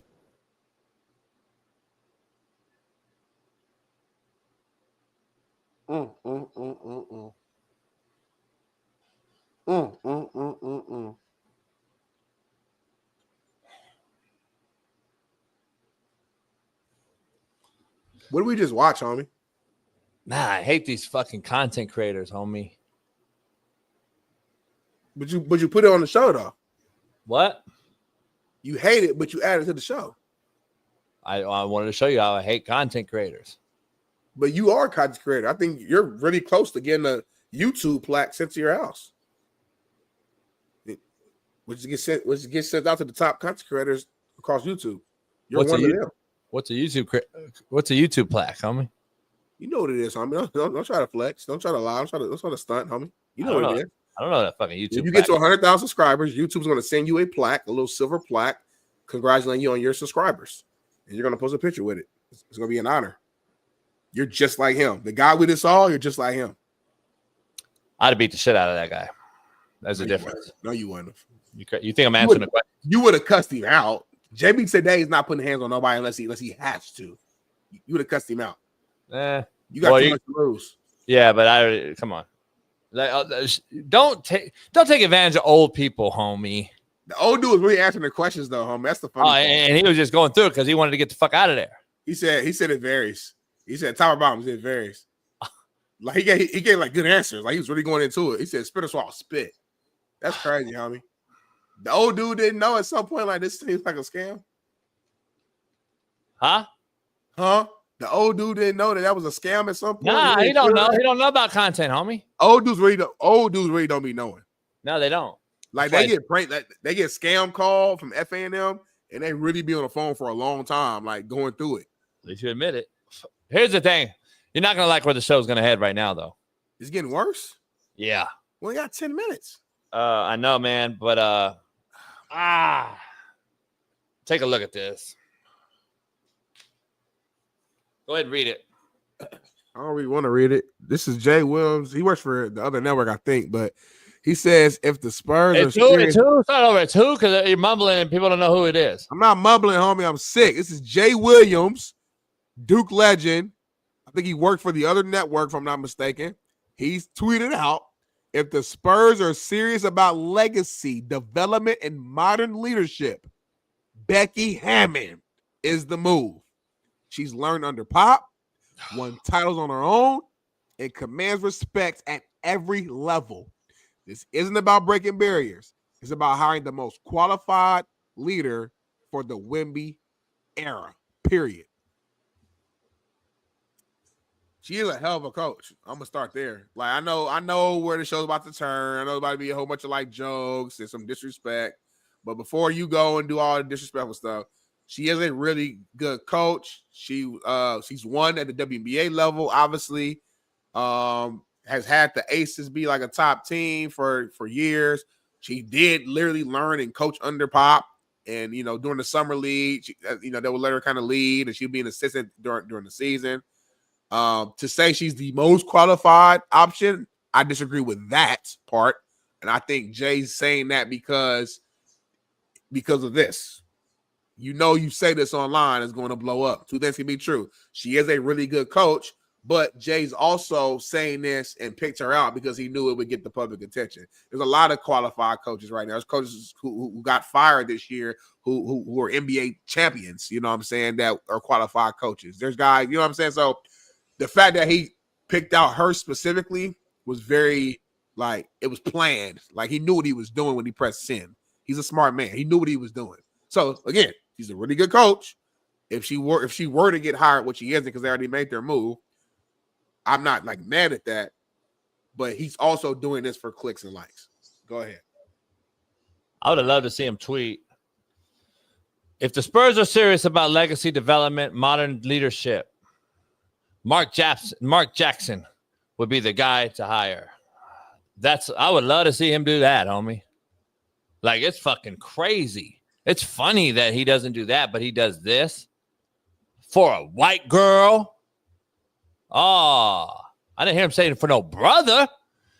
Motherfucker that's been held down, blackballed, or whatever we could say up here for hours and hours and hours. But it's okay to say the white girl, just like RG3 has the white wife out here capping about fucking race baiting. It's funny how he got a snow bunny, though. It's funny how all these other brothers I know out here who qualified don't get a shot, but this motherfucker wants to go on his platform and say this old shit. Let's get to brass tack. She's going to teach Wemby how to be fucking better. Man, you got to stop. Y'all got to miss me with this bullshit, homie.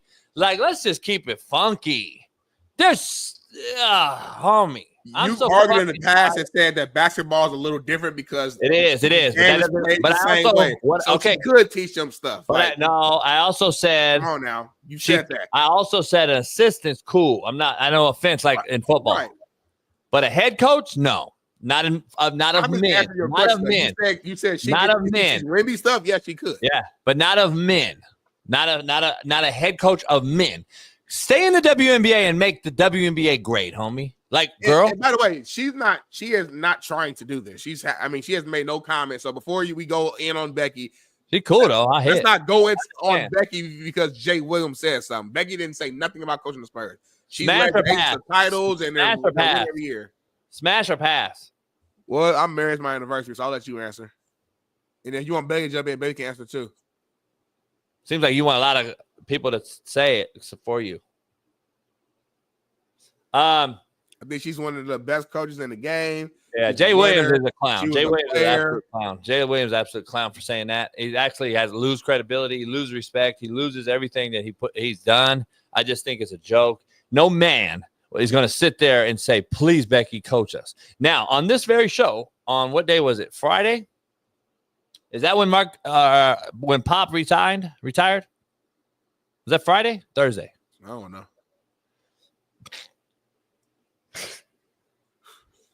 I don't know. What'd I say? Are you asking when he posted that? No. When did Pop resign? Right. I don't know. He didn't resign. He moved on. When did he stop coaching? Friday? Friday. So when did I have right after? When did I have that discussion? And I said it's going to be very telling who he hires. And I told you, was that Friday? Mm-hmm. And then like 10 minutes later, they already named the coach? Yeah, right after that tweet Jay put up. Yeah, because they've been knowing for a while that Popovich was moving on. He was sick early in the year. Internally, they've probably been known this, and they've been interviewing. It's just new to us. It feels like they hired somebody in 5 minutes. That's not the real case, bro. Come on, we know how this shit works. They've been. Oh no! I'm not. I'm just telling you that what I said was. Yeah. We'll know if he's serious about business, and what we talked about when we said, even though it's not, I don't want to make it a political ploy, but I'm curious why Mike Malone isn't involved in the hire. Why Mike Malone is literally out there and said, hey, I would love to be the San Antonio Spurs coach, and why he didn't even get a chance. But the guy he said it a while ago, I guess. I don't remember seeing that. But the guy they hired went 32-49. He was the interim coach for a lot of the games this year. That was his record. So, again, unbelievable. But I don't think it's fair to say if you don't hire the guy I think you should hire, then you're not serious. The guy just got fired a few weeks ago. I think they already had this decision internally for a while.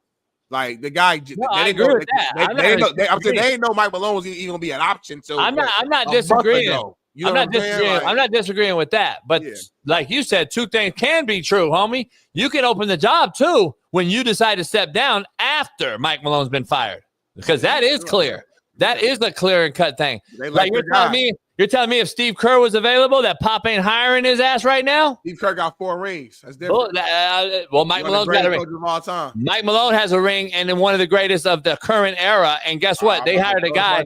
They hired a guy that's 32. One of the greatest. He got fired. They hired a guy 32-49. You heard what D. Jones just said. 32-year-old. They need a new voice. 32-year-old in the locker room. They don't want to bring that drama to the Mike Malone is. Mike Malone is a new voice. They want to bring that drama to San Antonio, homie. So they kept it internally.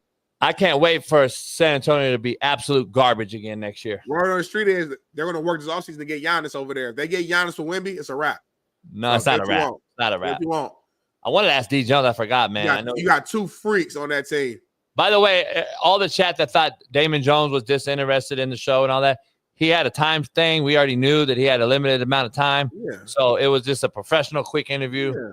So just throwing that out there. He's like a coach too. Like that's his tone. He's serious tone. He ain't gonna say nothing that's gonna be tricky. But the reason I brought that up, I wanted to ask him about who he thought was going to be moving next year. And I know there's a lot of talk about KD to Houston. Then I'm hearing today already this morning that Houston is saying no, Smitty, because they don't want anyone that's in 36, 35, 30, anyone over 35. They don't want, because they want a young team, which they have already built around the young pieces they have in Green and these other cats they have, Smith and these other guys. I think so. I'm curious if KD's not in play anymore.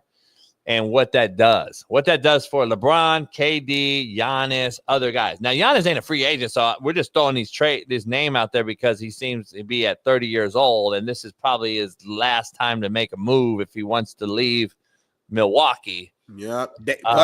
Lillard's hurt. He's gone. He's out all next year. It's looking like Milwaukee's not going to be a contender for the next couple of years. So it's like this is the time. So I heard it first internally, then I saw some posts the other day. So it's we'll see what happens though. Let's give me a quick rundown last night. Unbelievable, real quick. Unbelievable if you watch hockey as you do, because I know you are our hockey analyst on this show. I know you watched that Winnipeg Jet ridiculous game last night. They scored to tie it with 1.6 seconds on the clock. Yep. It goes to double overtime. Winnipeg beats St. Louis. I know St. Louis is sick today in this. St. Louis Blues. St. Louis Blues are singing the blues today. After losing that game, unbelievable game. Hockey breakdown with Smitty. This is a segment. Smitty, go. Yeah, man. I mean, you kind of hit the nail on the head. Incredible match, incredible game. Out of all the sport events that was going on throughout the weekend, we know boxing was Friday through Sunday, NBA playoff game 7s. I have to say and have to argue that the Winnipeg, St. Louis game, man, was probably the top event of the entire weekend. To go double overtime, to score with under 2 seconds left remaining to keep this thing going, and to not only just win, they just win the game, they won the series. That was a game 7, guys. So shout out to Winnipeg Jets, man. They are a scary, scary team. We've been known that, but now I think next up they got the I think they're going against the Stars, if I'm not mistaken. So man, incredible game, man. I'm excited to see though how this next series goes, man. And yeah, shout out to the Jets. One of my favorite teams to watch. Break down that Stars game, that Stars series. It was another great series. Break that Stars series down real quick for the novice fan out here that don't know. Give us that Star breakdown. I know the Stars had a great series also. Yeah, another 7-game series. They played against the Avalanche, man. That game, I mean, they were going back and forth. It was like a boxing match, left and right, punches coming from everywhere, man. And they went out and ended that thing. Was it on Saturday? Yeah, I mean, that was a close game too. No overtimes, of course. They won that 4-2. But man, I mean, a hell of a game, man. I mean, my guy on the Avalanche side, Ryan Lindgren tried to hold it down, just wasn't enough.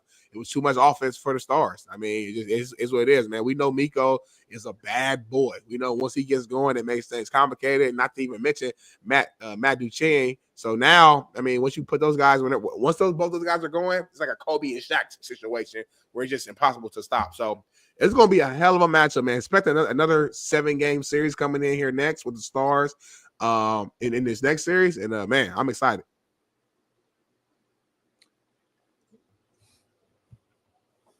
Ah, my eyes. Real quick, Halliburton, overrated? Underrated. What do you think he has to say today? I mean, underrated. Tyrese Halliburton's a baller, one of the best playmakers in the league. Double digits assists almost every single time he goes out there. Plays both sides of the court. Can go out there and drop 20 to 25 any given Sunday. He's a true point guard. That's why I like him. Like a true point guard, true competitor. And shout out to Rick Carlisle because he don't get enough praise, you know what I'm saying? In my opinion, he's been a really good coach for a long time, old school coach, played back in the days with those Celtics teams, right? If I'm not mistaken. And a guy who just knows basketball, been able to adapt to the new era. And he has the Pacers out there looking good, man. It's gonna be a hell of a series, man. I think it's going 7 games, Cleveland and Pacers, but don't be surprised you see my Naptown Pacers back in the Eastern Conference Finals again. And then the last thing, your Golden State Warriors experience wins out. They go blow out Houston. Game 7 blowouts are at all-time high. I don't know if I've seen this many Game 7 blowouts. Break down the Golden State Warriors and the Clippers loss real quick. Golden State's win and the Clippers loss real quick as they both, one moves on and one becomes the Clippers. And James Harden basically is missing on the milk cartons of Americans across the country. We don't know where James Harden is. Game 7's just not his thing in the playoffs. 7 points. James Harden scored, Smitty. The Clippers go home, getting crushed at home. Is that something that, if anyone bet on the Clippers to win that game, you should have lost your whole life's earnings. Yeah, it's unfortunate, man. I'm going to start there. If I'm Steve Ballmer, man, I'm pissed. Spend all this money. I bring y'all everything y'all need. I re-signed T. Lue's a hell of a coach. We got Kawhi. Kawhi's actually looking like Kawhi now and healthy. We got this brand new, beautiful stadium down the street. and we get to a game 7, everything we want is right in front of us, man. We go out there and lose, man. I just don't get it. Earlier you asked a question, are they cursed? I hate believing that, but who knows? Maybe they're still cursed because of the previous owner. I can't remember his name, but we know he was crazy as hell and he was a racist. So who knows, man? I don't know, but it's always something there with the Clippers. Am I surprised? No, I'm not. And it'll be interesting to see. Donald Sterling. Thank you for that, sir. It'd be interesting to see what happens with the Nuggets moving forward. But on the flip side, man, the Golden State Warriors, man, I love Donald Sterling. They're up and down. I'm sure you do. Yeah, you guys see the world eye to eye. The thing is, though, the Warriors, they were up and down this entire series. But Game 7 was hard to bet against them. Hard to bet against a champion, a team who's been to the finals 6 times. Won 4 of those, if I'm not mistaken, or 5 times and won 4. Regardless, man, that's a veteran-led team. Steph Curry was cold as ice in the first half. He didn't score his first Buddy bucket Hield. under 2 minutes. Shout out to Buddy Hield. Under 2 minutes in the first half, he finally got his first 3 points. Buddy Hield, man, balled out, man. And I'm not surprised, man. If you guys watch Buddy Hield in college, you know that this guy, he's always been a threat from the 3-point line. He gets hot, he gets going. He can be like another Splash brother. So I'm glad that it showed up right there. And then Draymond, too. Draymond early in the game was knocking down those open threes. Like, the thing about Draymond, man, this year, you leave him open, man, he can knock those down. And the team was really kind of supporting Steph in the first half. And then second half came, Steph started to get it going. And it was a wrap after that. So, real quick, dangerous. Last thing, wrap it up. Pound that like, subscribe, become a member if you're not one. Tonight, Knicks Celtics. Celtics dominated them 4-0 during the regular season. Jalen Brunson's a dog. That's one of my favorite players. We'll have to get him on the show when the season's over. Where are you at with the Knicks Celtics matchup? Can the Knicks show up and do what the Pacers did? The Celtics are, again, about a week off after winning 4-1 against Orlando. The Knicks had a much tougher battle versus a young, feisty Detroit Pistons team. Where you at with the Knicks going against this defending champ? Boston will win tonight by double digits, and they will win the series in 6 games. It's going to be a physical series. Knicks are tough. They're coached well, but at the same time, man, I mean, he kind of runs them into the ground. I just think with the style of play that the Boston Celtics brings to the table, it's going to be tough for the Knicks to be able to sustain the right level of play throughout a 7-game series to be able to upset them and win. I think there's too much defense on the Boston Celtics side when you think about those wings and Drew Holiday, Tatum, Brown. They got Porzingis with the length, Al Horford, and then on offense, man, he's the best 3-point shooting team in the game. So I think Boston's just too good. It'll be a good 6-game series, but the Celtics will start things off with a win tonight. Real quick updates. The fans voted ex-wide receiver Edelman into the Patriots Hall of Fame. Shout out to him. And then in news, also, first-round draft pick Devin Bush was arrested and charged with assault over the weekend. We can't never just end on a positive note, bro.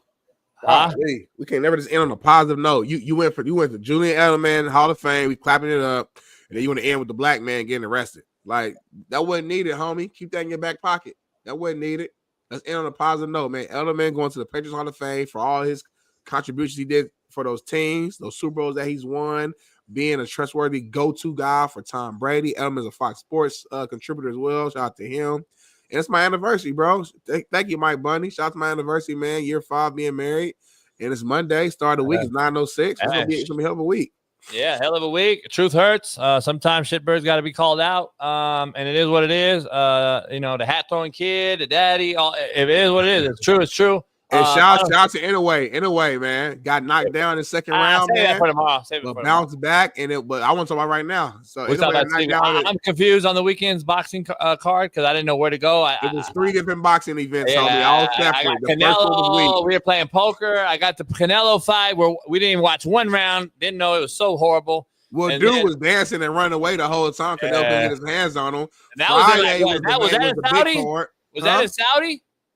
Nah. I don't know where that was. Yeah, that was in Saudi. That one was in Rihan. Then you got the one in New York. Then you got Vegas and Steve Kim was weak. That whole crowd was weak. Steve Kim was in Vegas. He tweeting out that's the good fight. Anyway, that was the one good fight of the weekend. That was yesterday, though. Yesterday, I watched it. Yeah, it was. Yeah, I didn't even know it was on. Sunday. He's a beast. Inoue's a monster, homie. He got knocked out by the Mexican homie, though. He never fights in America. He came out here. But I respect you. He got knocked down. He took a deep breath, reset, got back out there, and kept the same aggression. That's why, to me, pound for pound, it's between him and Terrence Crawford. But, man, I might get a slight edge to Inoue, man, because that's a guy who, again, he takes risks. He actually fights you. He's not going out there. Well, say all that for Steve Kim. You got to say that for Steve Kim. I got a lot of ammo. I got a lot of bullets. We might have some boxing guys. Yeah, but it's guys fresh and hot, so I want to say why it's fresh and hot out the oven, homie. It's going to be old tomorrow. Yeah, but we might have some boxing people on tomorrow with Start getting Steve on Mondays, homie, so we can be fresh on boxing. Shit. All right, let's go. I'm pissed off now. Let's go. Well, if a boxing match was on the weekend, they always on the weekend, homie. They always on the weekend. And then we got to wait. Yeah, but I didn't know. I don't know. Maybe we'll change it for him to come on a Monday. We'll end on a positive note, though. Nico at UCLA is showing up to his obligation, signing shit. You happy with that? Trevor QB commit Nico Iamaleava was in attendance for the Bruins Spring Showcase over the weekend. You happy? This is dope, homie. Yeah, he signed me all these kids' autographs, homie. This is dope. Shout out to him. It's a great start to getting kind of connecting with the Bruins community and trying to show that you're here to stay for the long term. I'm sure his brother Madden was somewhere around there as well. Pops is probably around, and now we, hey, it's time to go out here and play now. Hey, man. Hey, I like how the daddy pressed you earlier, though. He did press you, though. That's kind of cool. But anyway, y'all, great show. Appreciate y'all, man. Y'all I like Ottawa. Shout out to the Canadians, homie. They put a bid in to be the 51st state of America, homie. They went out of Canada, homie. The tariffs are working, homie. Damn. But anyway, shout out to down, man. That shit ain't cute. Y'all so in love with this motherfucker that y'all just trying to find anything that's good. Shout out to Ottawa, homie, Canada. There's an answer for everything. Put your hand down. There's an answer for everything. Smitty, you and I could go up to Ottawa now, homie. I don't want to, motherfucker. Yeah, you do. Canada's great. Great country. Beautiful spot, homie. It ain't more beautiful than LA. You know that. Ottawa, beautiful. Yeah. Water, yacht, palm trees, everything you want here. Mexican food. We can take the boat up. I'll go through Great Lakes. No, homie. I'm good. I've been to Michigan plenty of times. Kelly, we want Canada, Kelly. We want their forest. We want the trees, so we don't have to chop down our own lumber. Come on, all Americans do. That's all you Europeans do, man. Just go out here and just fucking steal. Come on, Kelly. Steal, kill, and destroy. Y'all been doing this since the beginning of time. Anyway, man, y'all hit that subscribe button, man. Let's get to 100,000 right before the football season starts, man. So we need y'all to expedite this shit. So get motherfuckers to follow and subscribe quickly. So do what you got to do. Drop it in your chat, tweet it out, put it in your Instagram store. We need to get 100,000 by August. So I don't care what the number is right now. Figure it out. So we need y'all. Make it happen. And I'm about to go kiss my girl, blow my nose, work out, sweat some of this shit out, blow my nose again, shower, eat a brownie. And then I'm working on getting a new car. So I'm probably have my girl drop me off at work. And then I'm going to go from there. So y'all have a good one. Get your protein bite from Ed McCaffrey. Shout out to the whole Christian McCaffrey, Luke McCaffrey family. And we appreciate y'all, man. There it is. We'll see you tomorrow. Talk That Talk Tuesday. Steve Kim joins us. Plus, who knows? We got special guests every single day on The Realest Show on Planet Earth. Pound that like, subscribe. We'll see you tomorrow. Peace.